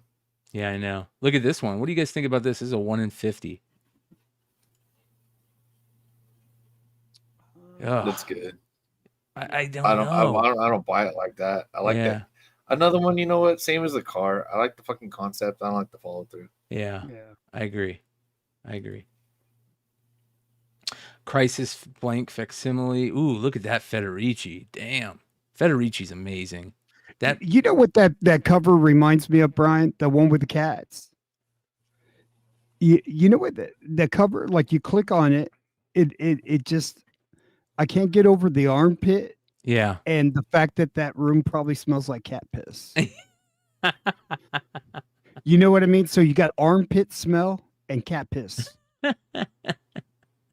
Right? The minute I see that, like I like the concept, but it just feels like the comics should smell like piss. You know what I mean? Look Sure. at that one. Holy Scratch shit. Look at and that sniff fucking smells horse. like fucking cat piss. Bro, how about that horse, Brian? You like that horse? Jesus, dude. Detective Comics facsimile again. See that Ben Oliver's badass. That Yeah. Jen Sparks. I agree. I like That's a this good too. cover. It's good. Yeah, no, I Hellblazer. really do. That Constantine is sick as fuck. Yeah. Mm-hmm. Swamp Thing. Yeah. I like to get that anyway, but There's that one Batman game Bugs key Bunny. art. Look at that Bugs Bunny, bro. Yeah. 1 in 50. How many people are Wow. buying 50 of these on 25? at $5.99 a pop. Yeah. Mm-mm. Fucking none. Yeah. Ooh, Zerdy. Why not even mint down these days? 1 in 50. I think Zerdy has fixed the face issue that I had for the last couple covers he's had. I mean, as a complete piece, it looks good. Yeah, the background, old diner. The food kind of looks shitty. You think she finishes the burger? Yeah. No. Huh? She pounds it, bro. One bite. Yeah. Actually, considering her lack of chin, that is an impressive amount of teeth. Yeah. Bro, look at this Scott Forbes. Speaking of, whoa, look at all of these. The Sweeney Boo, the Scott Forbes. Look at this. Holy shit. That's good. Mama. Scott Forbes is on a tear. Yeah. He's on a tear. That's really good. Yeah, very, very cool. I'm glad Lake found me that virgin variant of that cover that I love. What? The Scott Forbes. Oh, yeah. Yeah. Oh. The one from the other week? From Firefly. Yeah. Firefly cover. What do you think about this Jimenez? This is another one where I like the design idea, but she's a little beefy.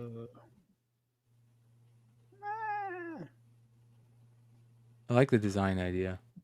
I like the boots. Yeah. Art Germ. Yeah. All right. He's the same. Yeah. Fire and Ice. You got some interesting stuff. Dynamite doing great things. Wow, that's a cool Negaduck cover right there. Who's that artist? Is this the final, I think? No, I think it's a 9-issue series. Okay. That's 8 cool, or 9 Jay Lee. Negaduck or Negaduck. Trish They've had great Forson. covers. I haven't bought any of them. Powerpuff Girls. Perillo. Oh, there's going to be 15 of those Perlos. Yeah. So you're going to have the gray, they're going to have the virgin, the non-gray, the metal. Dude, I've got something to show on for pickups tonight that's fucking amazing. Bank. My boy D from the UK sent me a box of comics, and you guys are going to trip out when you see what he sent me. All right, the G.I. Joe stuff is crazy. All right, so the Destro covers are beyond awesome. This is a 1 in 50. And this is actually really good. The way Destro looks is a little bit off, but I like it. It's decent. Who did the cover? Homari? I've never heard of him or her. But dude, there is a Tomax and Zammont cover. And then there's two scrap iron covers that are fucking awesome. Wish Nate was here. He'd be geeking out. This is a 1 in 10. That's good. Yeah. Look at this though, dude. Oh, we talked about that Destro, the Pimpstro. Yeah. Yep. Did they do it for cover? That book is going to be the shit, dude. Yeah. Did they do the Pimp Destro for Not cover? Not yet. No. With that, I don't know if they'll allow it, dude. Yeah, they don't. Hasbro has to okay all these, dude. Yeah. So this is good, right? Shit. This is the 1 in 25. Look at this though. This is a Gotham City Comics Tyler Kirkham of scrap iron. That's fucking good. That's really good. Nate's gonna love that. Mm-hmm. He's a big scrap iron fan. Click on that Destro, the Silent This one, see yeah. Yeah, this is a good cover too. So it's kind of the Pimp Destro. Yeah. Yeah, that one's badass. Dude. Yeah, they probably wouldn't let her go any further than that, but that's fucking cool. So they did do it. Yep. I love Sia. Yeah. Not my favorite cover.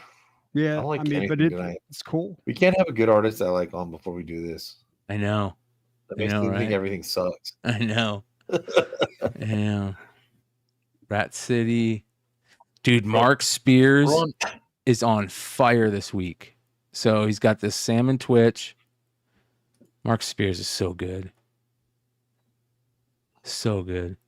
But dude, his Monsters comes out this week on Keen Spot. Wait until you guys see what he's got coming out. Void Rivals. You got the Daniel Warren Johnson 10th print of #1 Think about that. How crazy that is. 10th print, cover H of Jason Howard, 10th printings, De Felici. Look at all the 10th printings of those. David Mack, Witchblade. What do you guys think of this? A lot of people really like this. I like the skull. No. I just don't like her. The head's not proportionate. Yeah, the skull's dope. Yeah. As usual. No. Yeah. I don't like, dude. Yeah. Look, man, for someone I like, respect, enjoyed his watercolor stuff forever. He's been working so much lately. I haven't seen one that I gave a shit about. Well, this one's also coming out. I'm not even trying to be a jerk on the ones he did with Wanted and Daredevil ones and stuff like that. Like there are ones that are good, but I'm just all I don't see the super hit like I used to see with him, where it used to be automatic. And when oversaturation of something, and when he did remarks for Clutch on the books, dude, they were the worst remark. Like he'd just scribble a little head because he doesn't have a paintbrush, but like something he should never have taken money for, just ruined books. Like they're the ugliest things anybody's ever seen. Zabit said, like my grandmother said when my brother got married, the head don't match the body. Oh my lord! Yeah. Here's that Silvestri where he's homaging himself. Which kind of so clearly his brother got married off a Tinder date. Let me guess. The picture was from up here. There was a lot of cleavage involved. Frizen 1 and 20. It's meh. Yeah, that's not a great Frizen. There's something in the background, and there's a body attached to it. That's the first for a while. Yeah, you're right, bro. It just keeps the same face over and over again. I don't, and this I do not like at all, man. This is not a good. Is that the boat?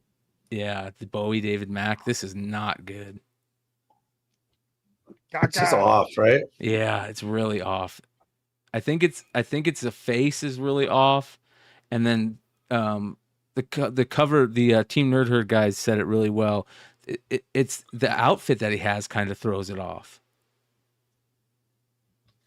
What do you mean? Just all the paint he spilled on accident? No, the big white fucking collar, like he's Elvis and shit. Weird. But I like the Labyrinth shit. Here's a good Miguel Mercado, Erica Slaughter cover for the Graveyard Club.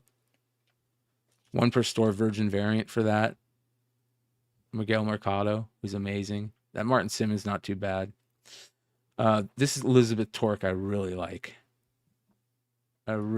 this. We saw this, I think, like a few weeks ago for Solicits. She did a good job with that. That'd be a perfect foil book for them to do.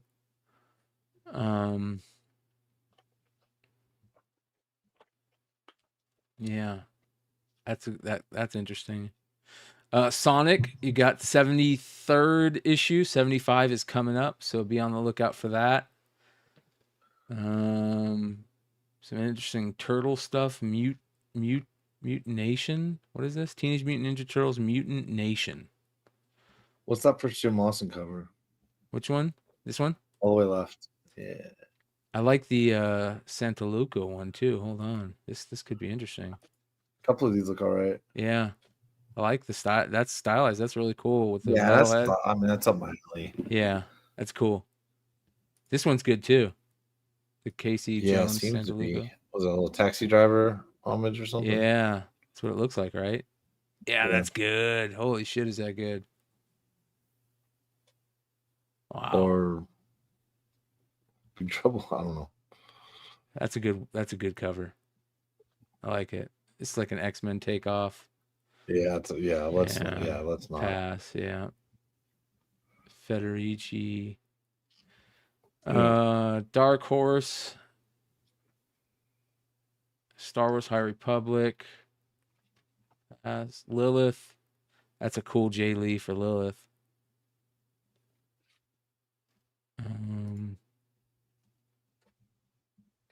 Whew.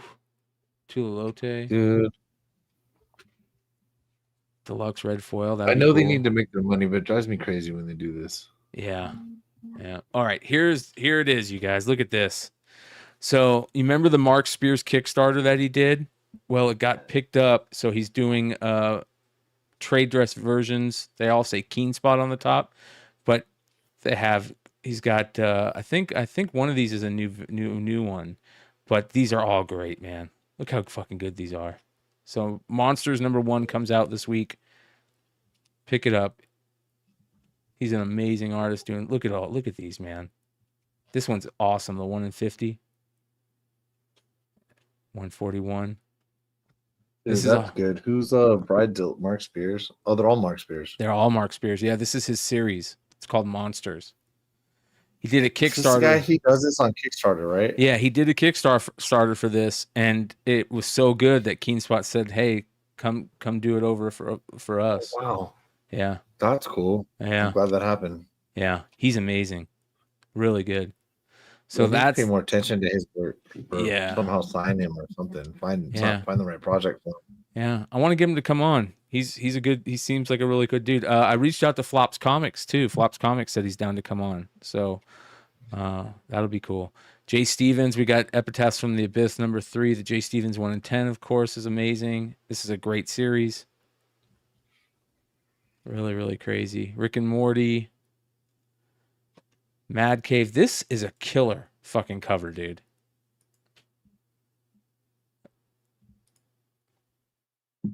That's a good cover. They just killed Jews? Is that the deal? Kosher Mafia. It's like the Jewish mafia. Oh, so he's the Jew doing the killing. Yeah. Sorry, I didn't read the title. Yeah. Cool fucking cover, right? Yeah, and now that we have YouTube, we can say shit like that. Yep. Do people listen to us back in the day on podcast apps? Yeah. Like God damn it. You're gonna get canceled for saying picture, that. You know what I'm talking about, all right? Yeah. Yeah, you're gonna get canceled, brother. Don't cancel me. Ivan Tao, Holmes and what if I fire myself? You can't fire yourself, dude. Yeah, we'll rehire you, bro. Yeah. Ooh, look at that. Caligula. Yeah, that's pretty good. Tehani Farr. Damaged People. Winnie the Pooh Demon Hunter. Ugh. Hey, Winnie the Pooh Demon Hunter. Are you fucking kidding me? Yeah, they're already on issue 3? Yeah. Bro, we've missed some stuff. No Marat, no Pooh. That's my rule. No Pooh. Marat, look at this. Marat's only Pooher. Glenn Danzig. Henry and Glenn, psychiatric help? Yeah. Wait, Henry and Glenn? Okay, dude, Yep. open that up, please. Come on. Yep. Glenn Danzig and Henry Rollins. You know who you're talking to. Look at that. They're making comics about us again. Okay. Let's see what it says. What's the name of that? It says Is it everyone's called Henry and Glenn? everyone's favorite aging punk odd couple lights up the page once more in their first all-new floppy comic in a decade. Inside, you'll find I Don't Want to Be Buried, the first chapter of a brand new story written and drawn by Tom Neely. Our squabbling, loving heroes have adopted a new cat named Iggy. Iggy and Henry become best friends, but Glenn has lots of trouble connecting with the new kitty. Also, Henry gets cast in a new movie directed by John Twatters, so Glenn gets left alone with Iggy, and it does not go well. You'll also find a retrospective of lore and collectibles, a comic short featuring the time Tom sat on a plane next to the drummer for Samhain, plus a cameo from Henry and Glenn's neighbor Daryl and John, and some spicy pinups, including back cover pinup by Justin Hall. Dude, I'm in $7. Times, yes. All right, dude, that is absolutely great, and it's the way that it's drawn in Peanuts. Yeah. The doctor's in. That's hilarious. Right? Yeah. Did you guys see this? Check this shit out. Speaking of G.I. Joe, the next Transformers movie will be a G.I. Joe crossover film. Is that the guy they just found in the bushes trying to kill Trump? Why are you guys laughing? Not, or it is? No. It's Michael Bay, bro, right? Yeah. Wait, is that Michael Bay? Yeah. Thought it was that fucking weirdo.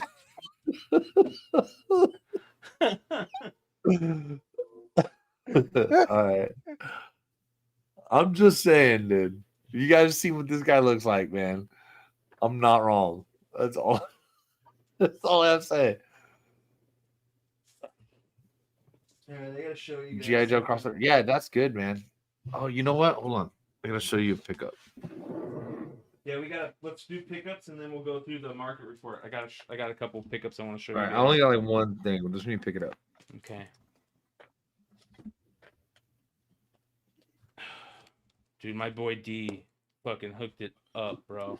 I'm only gonna show a couple of the ones D sent me.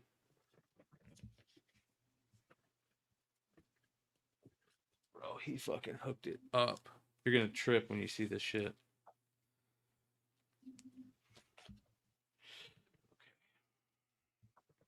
All right. So we got a market report we're gonna run through really quick. But for pickups, did you get any pickups, Hood? Yeah. Check this out, bro. So my boy D, shout out Comics and Sneakers. You see him in the chat all the time. He sent. So I've been looking for. You remember this book? I couldn't find it, and he hit me up and he goes, "Dude, I got you." And he's in the UK, bro. Oh wow. Yeah, yeah. So son of a bitch. So yeah, so he sent me this from the UK. He sent me this from so I said I didn't get one of these, and he hit me up and he goes, "Bro, I got you." Sent me this from the UK, and then he sent me like 10 other books. Check this shit out. This is crazy. I'm just gonna show you some of the really good ones. He sent me 2 Red Room variants that have these metal cards in them. Okay. They're limited to 500. Yep, both issues. Sweet. Yeah. Not banned in the UK then. Nope. And then he sent me this Perillo.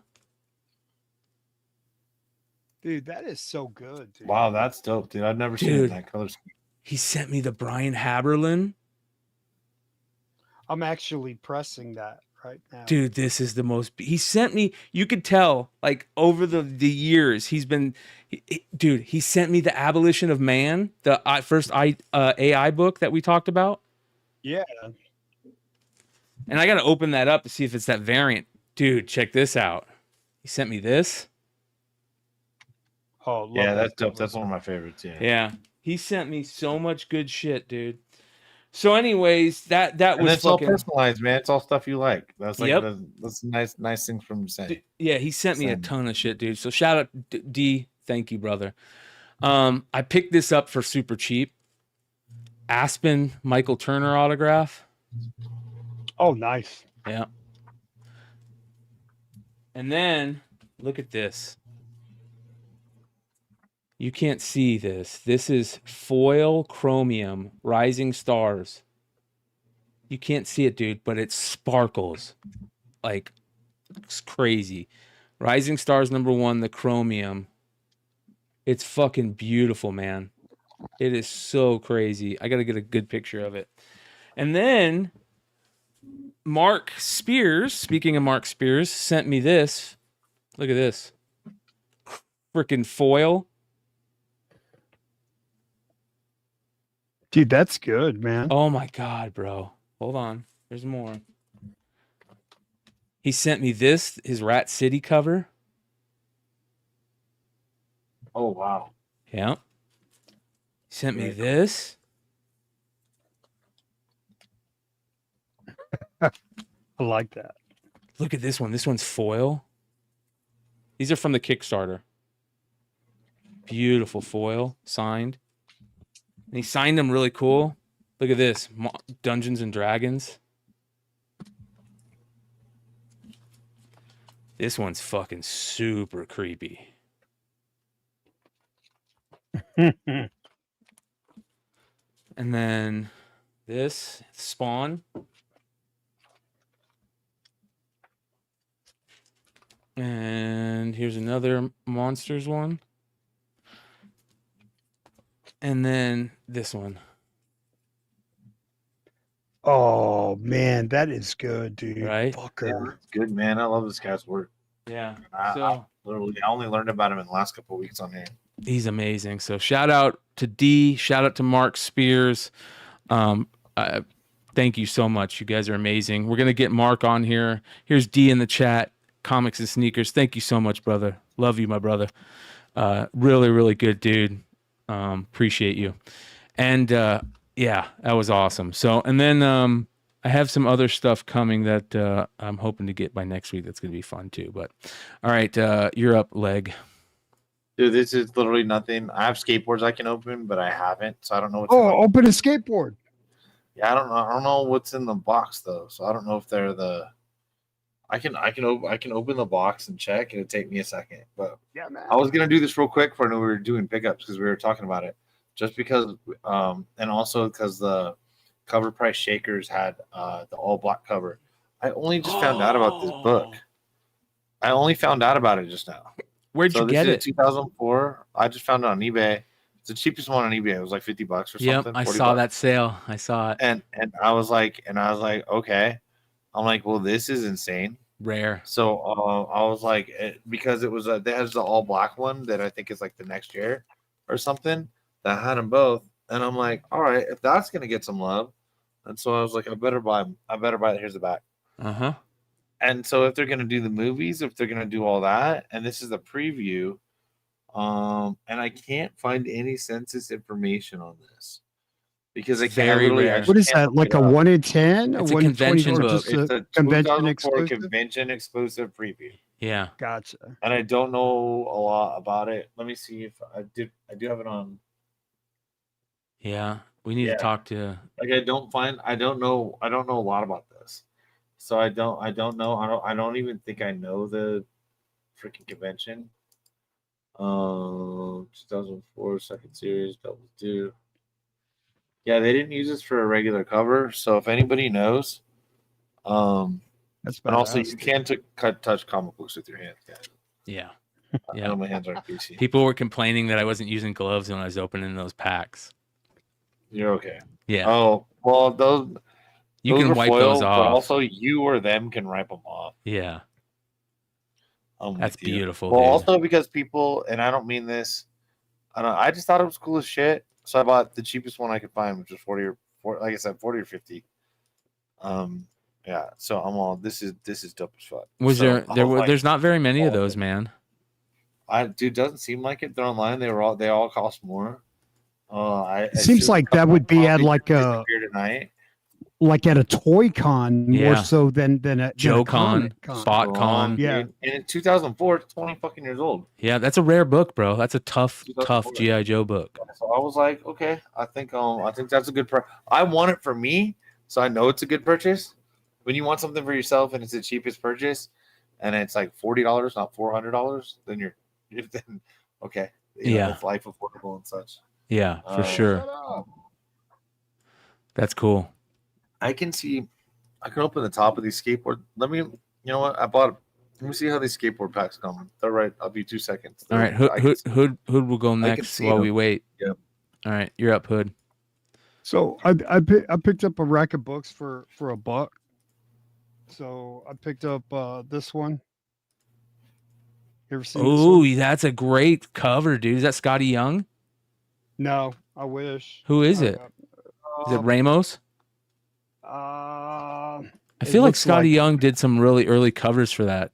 Yeah, run. but I don't think this is Scotty Young. This is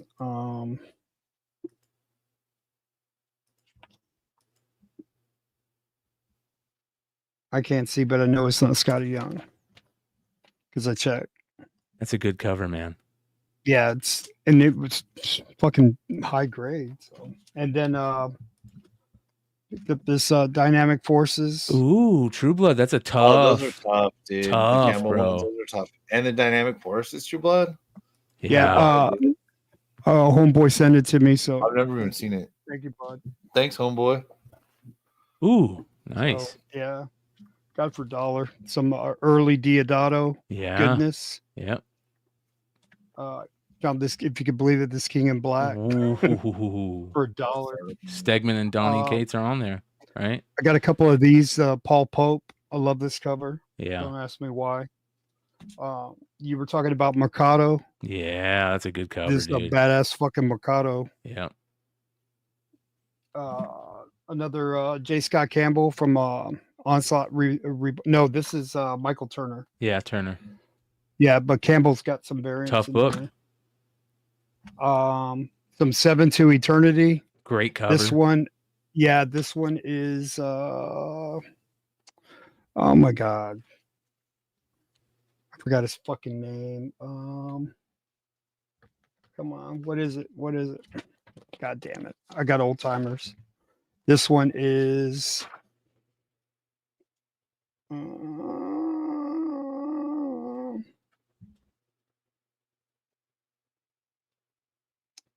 who did all the 7 to Eternity stuff? I'm spacing on him too. Rick Remender. He wrote it, but who did all the art?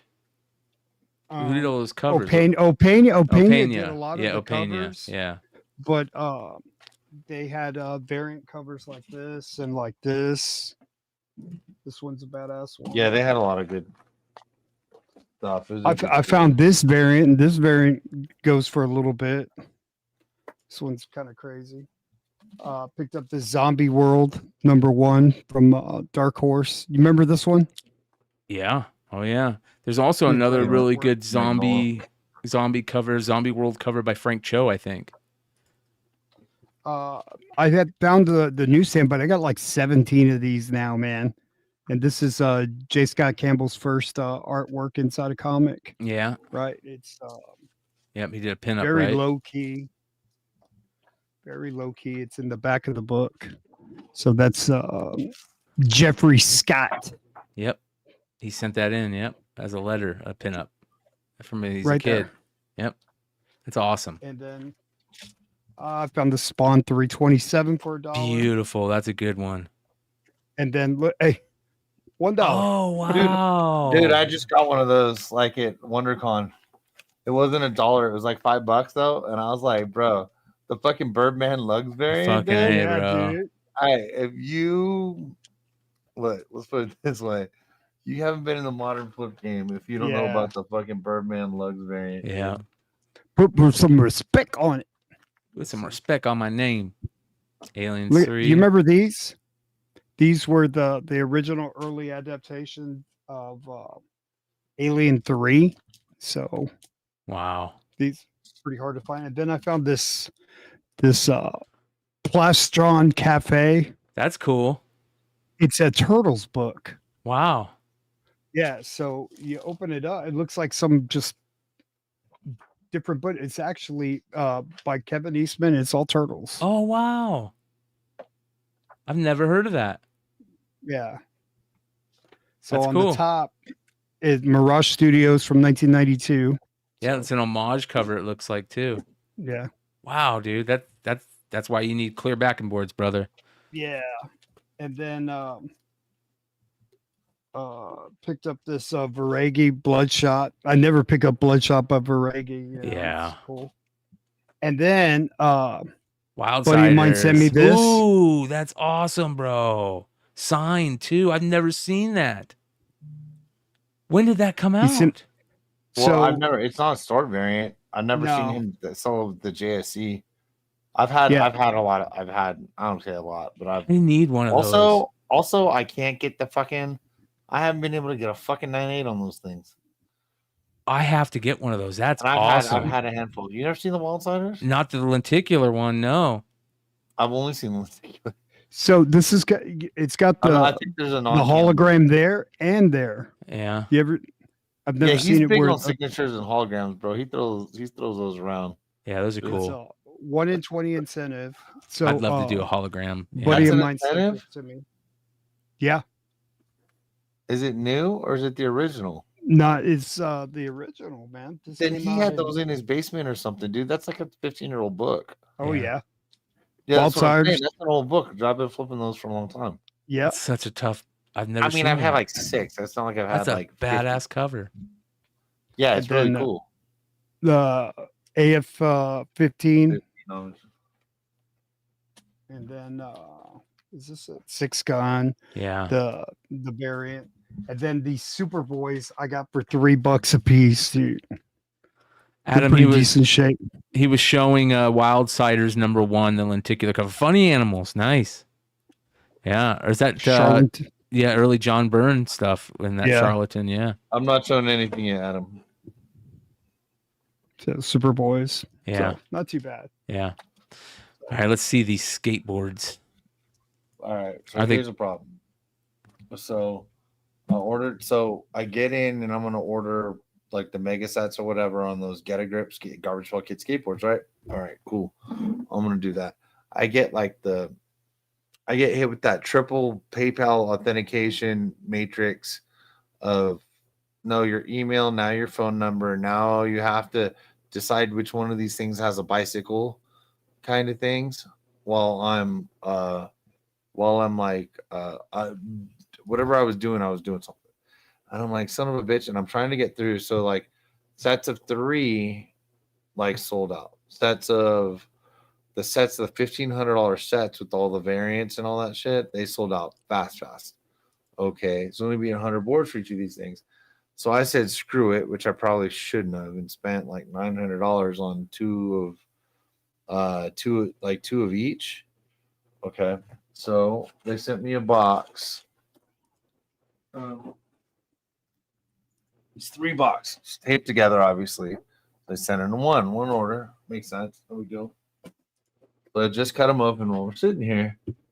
And so I don't know. So you get the blind bag variants, or you can get the regular one.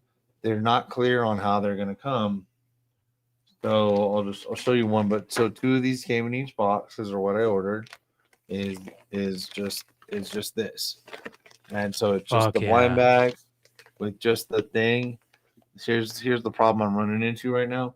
So I need to minimum sell a set to get this money back. Yeah. So that's kind of you don't want to open it yet. Yeah. Yeah. So I got to look into this more before I can open it for you guys. If it decides, it looks like I'm probably going to end up opening all freaking 6 of them and hope to get a variant. If not, sell a set, take a loss, hang the rest of my walk. Because I really like them also. So these are for me, but the same thing we all do. Buy 2, flip 1. That's how it goes, right? The problem is I just opened all 6 boards, pulled them all out. You can't tell the difference between the boards. They all just have one sticker. Oh. So if I don't keep them in the same box, I don't know that I have 3 sets. So I need to I'm not going to do it while I'm there. I got to look up the ratios and all that stuff. Yeah. Before it makes sense to me. And I don't see a piece of paper. So even if I sold this on eBay, I'll be like, it's one of the 3. I don't even know what's what. Yeah, you should open it. Yeah. Yeah, how could they not even? But couldn't they put like special 1 of 3? Yeah. A second fucking sticker. Yeah. They really put them all in the same bag, so you don't know which is which. So what I did, I immediately just pulled them out, checked them, put them back in the box they came in. So all I know right now is that they're separate. So I'm probably gonna end up opening them all, which should be fun. Definitely something to do on air. Maybe get a mega hit. That would be amazing. Yeah. I don't know if purchasing them this way is the way that's going to happen. Maybe it's the way it's going to happen. Maybe they come in the singles. We'll see. But look at, And That's so dope. I'll hang them up. I like them. I collect the GPKs. Have you looked online to see what like the highest one is selling for? Like the most expensive? I have not at all because I just got them a few days ago. So I don't know if people were selling them ahead of time. Dude, you guys are gonna trip for Market Report. There was some crazy shit that went down in Market Report. All right, let me get this ready here. All right, let me run through Market Report. I'm gonna run through this quickly. This is crazy Market Report shit. All right, here we go. Starting off, we had another non-canon Jose Luis Duran Spidey sell. Hombre Araña 146 sold. That's the Mysterio cover. It sold for $317 in VG. I've never seen this book in the middle. Black Library Warhammer Monthler #0. First solo comic of Warhammer. And it's a promo comic and a 9.8. It sold for $307. And Warhammer is fucking huge, man. It's like those tabletop games and shit. And then I remember this book, but I didn't remember it selling for this much. Forgotten Realms Homeland #1, $450 in a 9.8, which is nuts. Ooh, wow. Yeah. Next, a first appearance of the Flaming Carrot, Visions Fan Magazine #1 from 1979 in Fine Plus, sold for $375. Mike Carbonaro had a couple of these at San Diego, but he wanted way too much for them. So, and then 2 Nabiscos sold, one a signed one by Lionel Francis Yu and Stan Lee, sold in a 9.0 for $12.62. And a Blue Label 9.8 sold for 20. Yeah, a Blue Label 9.8 sold for $2,800. OG Blue Label with some nice Newton rings. Yeah, really rough Newton rings. Next, I want it. I don't give a fuck. I'm with you. a 9.8 Captain Britain #1. I think the mask is in there. I could be wrong. But $968. That seems so low to me for that book. That book should be $1,000 book. 9.8 for newsprint from Great Britain. With the mask, yeah. 47 years ago. Yeah. Yep. A Mark Jeweler, Amazing Spider-Man 318. McFarlane era book in a 9.8 sold for $1,453. Wow. Yeah. Those McFarlane era Amazing Spider-Man's Mark Jewelers are tough in 9.8. They're very tough in 9.8. And then the Burbank Frizen Wonder Woman in a 9.6 sold for $900. So another tough book. Yeah, dude, there's that one's really rare with the Frisian. I have a 9.4 for someone to resubmit because I got robbed. They got robbed. Yeah. And I refuse to let that 9.4 stand for them. Yeah. I will be sending it back. Yep. Next we have The Warrior Magazine, first V for Vendetta and Miracle Man. In a 9.2 sold for almost $700. That's low to me. That book should be even in a 9.2, I feel like they should be higher. That's such a tough magazine, UK book. It's got 2 major first appearances in it. First V for Vendetta and first Miracle Man. Like, get the fuck out of here. Yeah. And then Goon #1 from Avatar Press in 99. First full appearance of all the Goon characters. So in the 9.8 sold for $1,300. Tough book. Very tough book. And then more Dave Stevens, Planet Comics, the variant Blackthorn one, the tough one, $1,425 in a 9.8. Yeah. That's not the variant one, right? I think it is. What's it doesn't have the no price. Yeah, no price, I believe, is the variant. It looks like that has the price. Does it has the price? Okay, maybe I'm wrong. I couldn't give a shit. I thought it was on the top of it, but I could be wrong. Looks like it might be into that #1, but yeah. Yeah. Next, a Transformers #1 newsstand 9.8 sold for $2,632. 50 bids on that. Fucking good, dude. Yeah. This is crazy to me. Uncanny X-Men 544. It's the final Uncanny X-Men issue, and then they reset it. Signed by Stan Lee and a CBCS red label, sold for $1,100. I don't know why. That seems weird to me. Honestly, because people are getting smart. Yeah. Like, dude, that's not a political statement. This is fucking, that happened in literally exactly like 2 months ago. Oh, are you talking about the Time Magazine one? Oh, yeah, sorry. Yeah. No, bro. That that blows me away. You guys remember we were talking about how crazy collectors, there's some cool Time magazines out there. Yeah. This is the first time I've seen this one sell and show up in my search, my saved searches for the market report. $1,136 for a 9.8. Because it's a newsstand. Yep. Pop One. Yep. Bro, it's 2 months old. Yes, it's Pop One. Yes, it's newsstand. What the fuck? Do they have a Do they have a magazine store that we didn't know about? Jesus Christ, people. That thing's fucking brand new. It's crazy, right? Extra. Read all about it. Attack on Trump. Yeah. Hey, dude. Right here. Get your newsstand copy here. I'm being serious, though. Like, pay attention to whatever's going on at this time. Like there's, I bet he's on the magazine again in the next month. We're all stupid if we don't go find one, press it, fast track it, sell it for $500 or more. Yeah. You know? Hey, dude, those Kamala Harris headphones, dude, earring headphones, they're selling on eBay right now, bro. Those? Dude, they're selling on eBay right now, dude. Fucking fire, dude. If I'm Trump, dude, I wear those same fucking earrings the next debate, bro. Can you Swear to imagine? God, bro? This guy comes out in pearl earrings. Yeah, that would be hilarious. That'd be so funny. With a Band-Aid on the top of his ear. Yeah. Invincible number 60, the second print raw, sold for $405. Impossible, dude. Yeah. That book doesn't exist at all. Yeah. It's nuts, man. Real Shit says, how is that different from all the shit FOMO comics that come out every month? It's not. It's not different at all. That's why we're showing it. It's crazy that you can make that type of money off of a brand new Time magazine. Yeah. This is cool. Scan 1 of 1. Yeah. I guess. Dude, 'cause Yeah. nobody thought the fucking Pure grade was FOMO. Yeah, pure FOMO. This is cool. Top Picks Comics from 1947. The very first published Charles Schulz work. Sold for $307 in raw condition. That's cheap. Yeah. What? Yeah.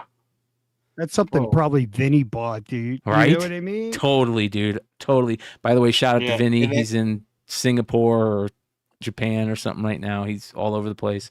He found some really good books that we're going to talk about when he comes back. And then Vinny flips it over, and there's like a little certificate. It says, from Charles Schulz, personal collection. Yeah, exactly. Right. Yep. And he's like, I can't find another one. Well, we know. File copy.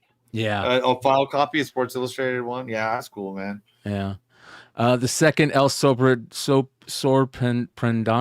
Abre Araña book. This is the number 9, which is Araña. the 129, which is really cool. Sold for $725. With the guy with all the 129s from around the world. Bro, yeah. No. That was super cool. That's sick, dude. Yeah. There was also a really cool Instagram. Did you see this one? Real quick. So that was 6. So this right here, which we've talked about many times before. This is the Luke Cage Hero for Hire number 1 from South Africa.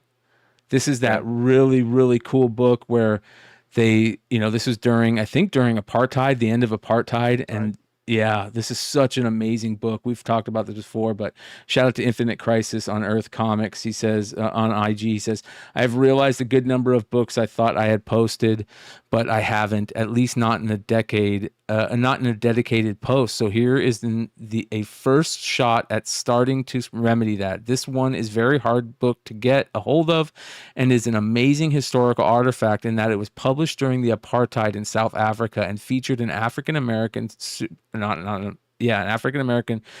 superhero as the protagonist, which is mind-boggling, especially during that time. Yeah. We had Matt Roybal come on and talk about this way back in the day on Flipside. This is historical. This is more than just a comic book, you guys. This is history, and it is one of the coolest comic books out there, in my opinion. Fucking awesome. All right, back to the good stuff. Next, we've got shout out Ferdbird the Nerd. I believe this was his sale. He put up his Venom 3 third print signature series, and it sold for $723. Starting to climb, bro. Yep. Starting to climb. And here's another one, another Young Avengers, you guys. A 9.5 Young Avengers, the Wizard World. Only 250 of these made, and there's way less than that out there. And this only sold for $839. And also they what my time to shine hello say that that Thunderbolts is the working title and New Avengers might be the real title of Thunderbolts. Yep. That doesn't make any fucking sense to me, by the way. Same with me. I don't think that's true, but they're definitely maybe Dark Avengers. Yeah, Dark Avengers, maybe. Yeah. But anyway, Yeah. I think it's going to be Dark Avengers. Now let's talk about spec that some of us have been talking about for fucking ever. Yeah. See the fruits of our blabbing come to fruition with a $1,525 sale for Ewoks 10 Newsy. I've been trying to tell people all these years, all these newsstands. I remember hearing you. Eat my ball. Care Bear 7, Ewoks 10, Heathcliff. Heathcliff 12, right? Muppet Babies 10, Heathcliff 12. Peter Porker. Peter Porker, right? Eat all of my balls. Okay. Yeah. Trying to tell you, like this you can't find them, man. All the idiotic shit that myself and my cohorts have been saying forever. I think the Ewoks one is the last one I need. That's the only one I need to complete the for the border, for the kids' borders. For the kids' borders. Okay. Yeah, I have every other border. Yeah, for the kids' borders, especially in a newsstand. Yeah. I sold a CB7 9496 recently for like $400.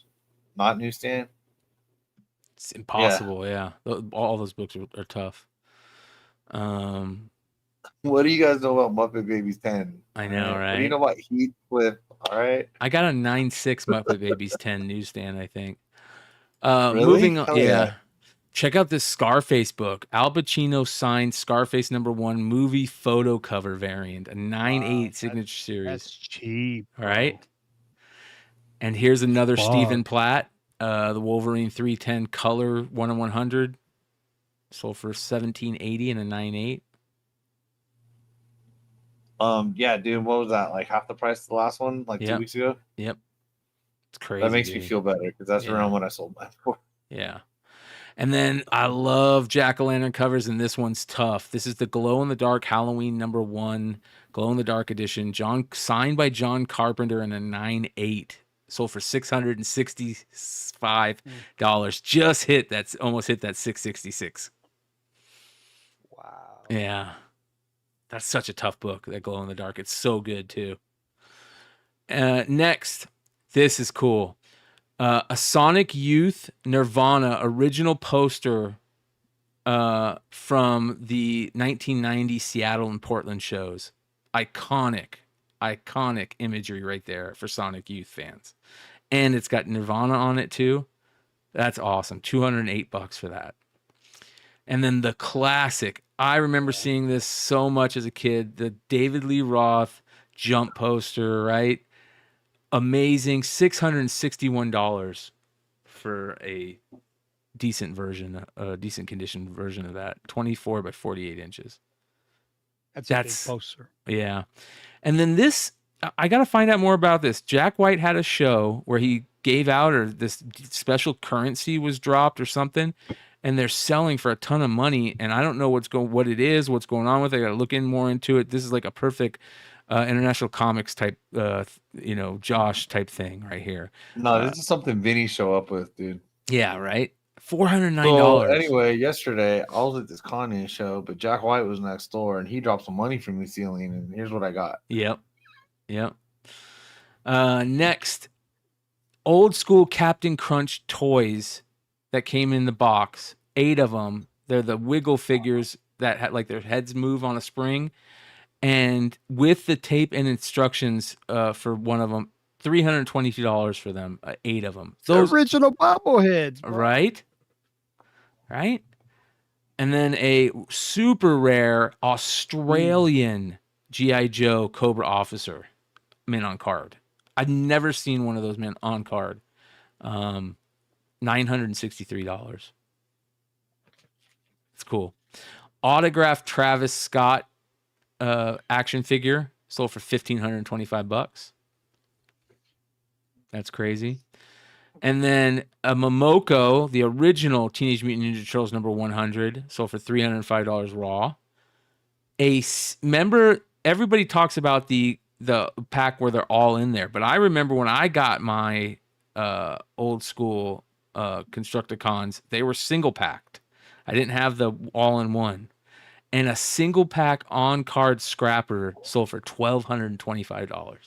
I swear, dude, right now is when I found out those came in singles. I never knew. I got Really? it. It was like one of my biggest presents. Like I was at my uncle's wedding, and she said in my sleep, I told the whole story about the Constructicons. Fucking A, dude. She said my mom said I told this story in my sleep when I was like 9 years old. Pure nostalgia Dude, right that's there. good, dude. Yeah. Yeah, Pure nostalgia. right. Those colors. Yeah, because I told her when I was awake too. That's how she knew it was a story.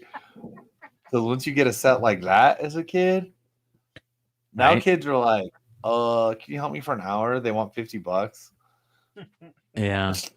Fuck you, old bastard. You know. And then this is crazy. 2 Shogun Shote figures sold, a raw and a mint on card. The mint on card sold for $1,000. Very tough Teenage Mutant Ninja Turtle figure. Very tough. And then we're almost done. I got a couple really crazy things to show you. This one seller sold some of the toughest Golden Age books, and he sold so many of them, and I think they went cheap, dude. Look at these sales on these. Look at these old school 40s Batmans. Gatling gun 1,000. The number 16 on these things. Oh, bro, look at this Marvel. Oh, the yeah. Plastic Man 1 for $1,200.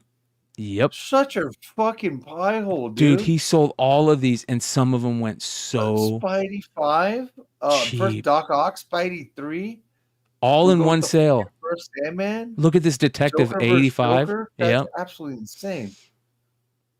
It keeps going, bro. I mean, this guy, I can't believe he sold all these at once. eBay research, dude. What's wrong with me? Yeah.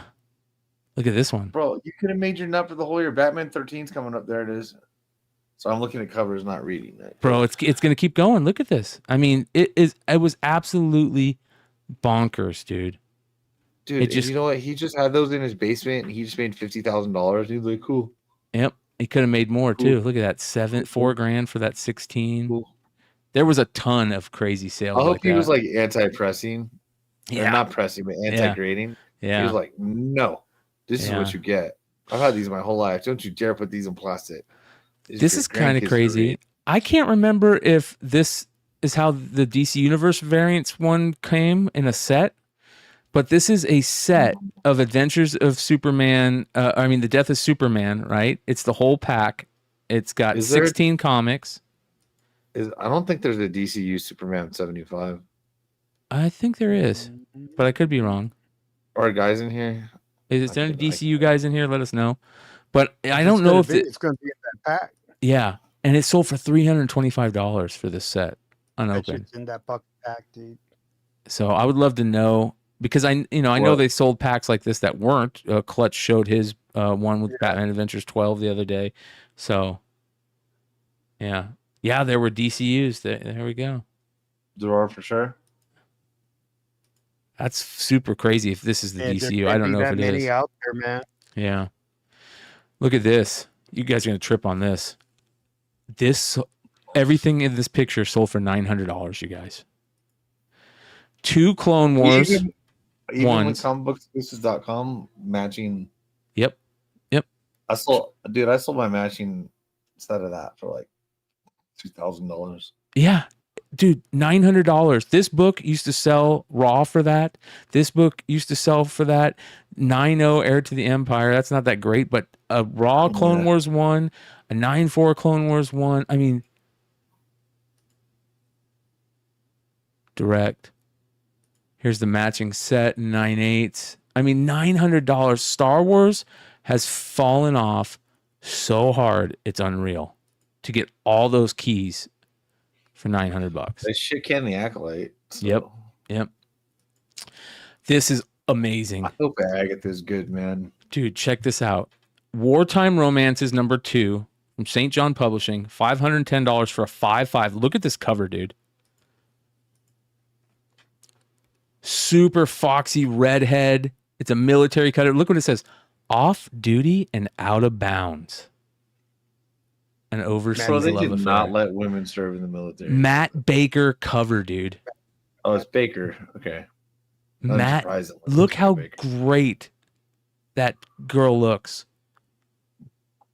crazy title, off duty and out of bounds. A 5.5 only sold for $510. That's such a cool book to me. Such a great cover. Yeah, that's gorgeous. Yeah. This is crazy. Oh, that book's impossible. Uh-huh. And it's autographed by Phil Hester and Peter Gross. $1,500 raw for the Twisted Metal 2. Are those DC people or are those video game people? Video game people. It's got to be, dude. I don't know who. I know comic people, so yeah. I'm thinking $1,500 raw. Yeah, dude, this is beautiful. Look at this. 9/8 Star Wars Insider foil Darth Maul signed by him. Wow, that's beautiful. I've never seen that. Yeah, that's badass, dude. Right? Should have been subscribing, dude. That's a great dude. $312. $300. God damn. Bro, it cost them more than $300 for that SIG and those mags. Bro, that looks like $1,000 piece at least, man. It says Sith signed Darth and Sith Life by Ray Park. Sith Life. Yep. That's awesome. Bro, somebody got a deal. Wow. Beautiful, dude. Yep. That's an easy flip too. When you just put up for 800 and just wait. Yes, dude. Dude, this is beautiful right here. This is one of the most beautiful sci-fi weird science EC covers. It's an 8.0 Weird Science 14, sold for $1,825. Look how beautiful this cover is.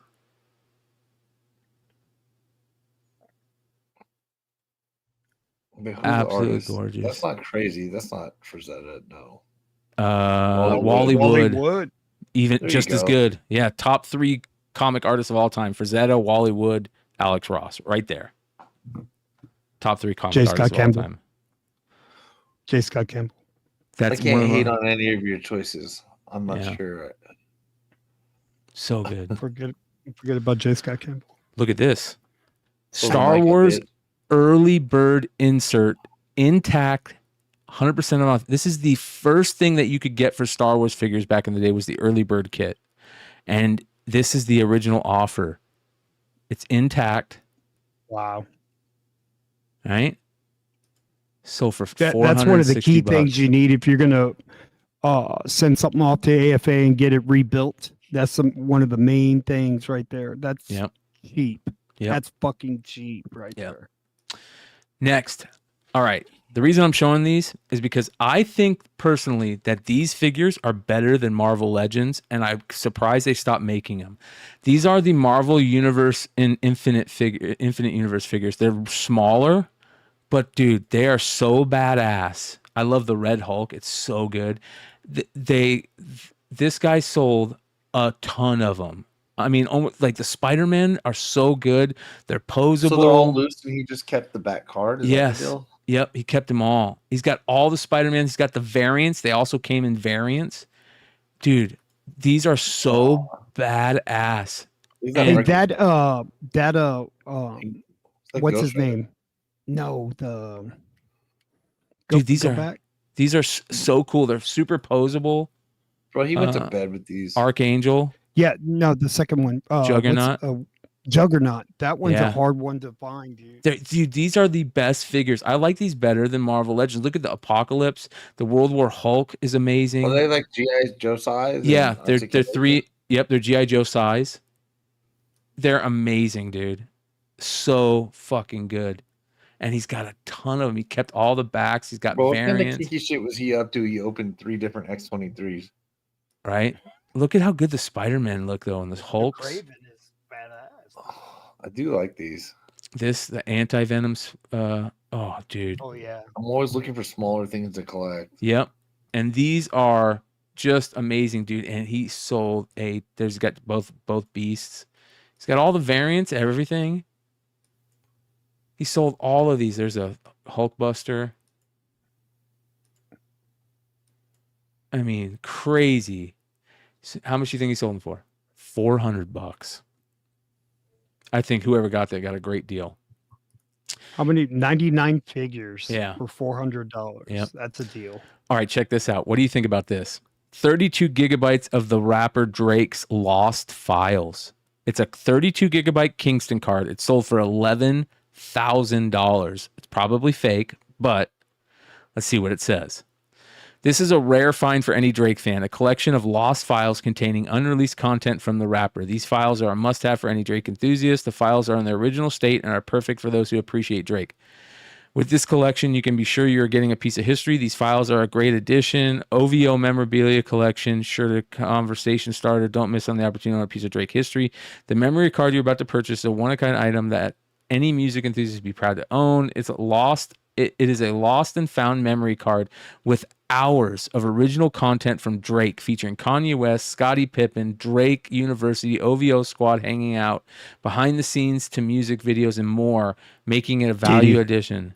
Do you think that this is real? There's no way that this is real, right? Hey, dude, Diddy. Yeah, there's a Diddy party on it from the party, bro, with the baby oil and the lotion. Yeah. This would be a great story if this was real. There right? wasn't any lotion, but there was over 1,000 vials of oil, baby oil. Yeah, baby oil. All right, this syrup is history. and jelly. This is history right here. Joy Division first ever gig. It's the flyer for it for Joy Division's first ever gig. That's crazy. $1,500. Any of this, but $2,000. And if it was for sure it's the first factory gig, I guess, but still, Joy Division, that's badass. Fucking A, bro. Dude, that's amazing. If that's real, that's awesome. Next, I don't know who this is signed by. It looks like some type of actor, but this is the sealed Ninja Viper on with the red card, the silver swords. There's silver and black swords, their variants. And this person didn't know. They just say, don't know who it's signed by. Somebody just probably found it in a collection. Right? They don't know who it's signed by. It's still sealed. One of the toughest figures. They had to open it to get the card signed. So it's not sealed. But one of the toughest figures. And the swords are still sealed, though. And they had, this has got to be the guy from JoeCon 94. I don't know who signed it. Whose autograph is that? This guy doesn't know. Maybe the guy that played Storm Shadow in the cartoon? I don't know. Sold for $400. Somebody got lucky and grabbed that. Next, this is amazing.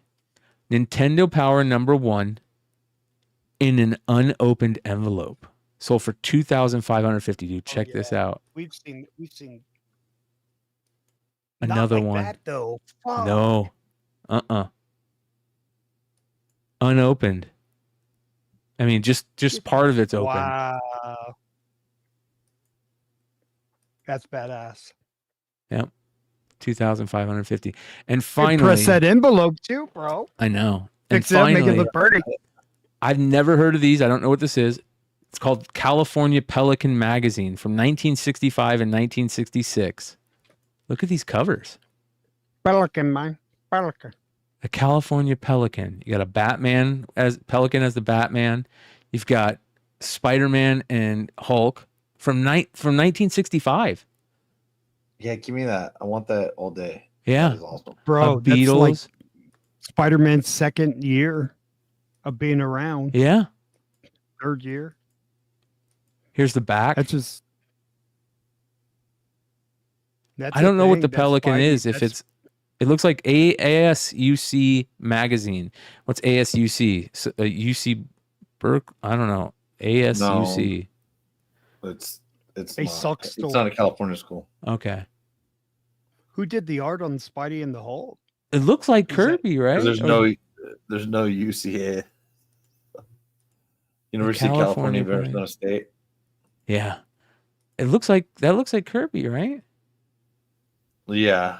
I mean, I bet they ripped the art though, but yeah. He's giving a finger. Look at Spider-Man. He's giving a finger. I'll take it. Can we zoom? Hold on. Curiosity style. Yeah. Oh, it's not a finger. It's his thumb. Damn. Oh, we shouldn't have zoomed. I know. No. Down. Who's that? Bud and Spind. What does that say? Hold on, I gotta look this up. Open image, new tab. See who the artist is. That's not Kirby. Oh, Jesus Christ, it is. Associated Students of University of California. Wow. They've been publishing this since 1903. Oh my God, dude. I'm not kidding. That's fucking amazing. Yeah. Yeah. This sold, these 4 books sold for $250. Oh, And so but it's Cal. Yeah, sorry. So it's Berkeley. So it's not University of California like the system, like UCLA, UCSB. It's literally Cal. It's Berkeley. Yeah. that is the market report for September 18th, 2024. Pretty crazy shit, right? Yes. Yeah. Yeah. And then I want to show you guys 2 final things. I love CAS grading, and I can't believe the story on this. This is a Count Chocula box that General Mills canceled. It's the only one that ever made it out. It's got Bela Lugosi as the Count Chocula on it. This rare box was canceled early in the run due to a problem with the photo of Lugosi. 1986 or 1987. And it's just the empty box. Look how cool that is. Did they grade it or did they just encapsulate it? No, it's an 8. It's an 8. Yeah, it's graded. I just saw it. I just saw the CAS. Is it on top? It's on the side. It's coming around. Right there, yeah. Yep, an 80 plus. Look at that. The monsters on the side, Bela Lugosi behind Count Chocula. That's a good picture. Right? And then finally, it's not our Red Hood, but it is another Red Hood. The man behind the Red Hood. Did you guys see he got married this week or this last week? He got married in the actual Joker suit that Jack Nicholson wore. This is the real suit from the Batman movie that he got married in. The actual suit. That's his wife did a Harley suit. And shout out to Stray Flexen, who, if I'm guessing, I got to find out, is this a real Riddler suit that Jim Carrey wore too? Because if there is one, Flexen's going to get it. They got to let it out if there is, dude. Right? How cool I way more is than that? he does, so I'm not talking shit, but that is so fucking cool, man. Yeah, that's pretty cool. The actual fucking was Comic suit. Tom in the wedding or just No, just there. Yeah. These are all people that were just there. That is fucking amazing, dude. Those are the popular kids, you know. Stray Flexen is cool, dude. We saw him in San Diego. We hung out with him. Yeah, really cool, dude. And that is awesome, though. The original, actual Joker suit from the film, 1989 film. So congratulations to them. Very, very cool stories. That's the type of stuff we love. And that is 3 hours almost on the mark for tonight's episode. I hope everybody call enjoyed SOZOMAIKA. Get her back on here. We're going to get her back on. I'm telling you, man, whenever she's got something going on, we're going to get her on. I'm telling you, she could sell those fucking t-shirts, bro. She thinks I'm crazy, but dude, that's money, she dude. could, but like, I definitely understand her point of view of just a sig. Yeah, like to make it the brand. It is a badass sig. That's why she could. Right. She's had the best sig for a long time. But yeah. Or going, how would you do it? Like across or like long ways on the side? She's fashionable. She doesn't want fucking fat guy t-shirts like we wear. Yeah. She'd have to make it like cool, like girly shirts or like. Yeah. So listen, look at us. Look at the three of us, dude. What are we doing over here? All black Hey, shirts. we'd be rocking them right now. Yeah. Haynes Beefy. Yeah. Wrangler. What you Wrangler. got? What you got, Hood?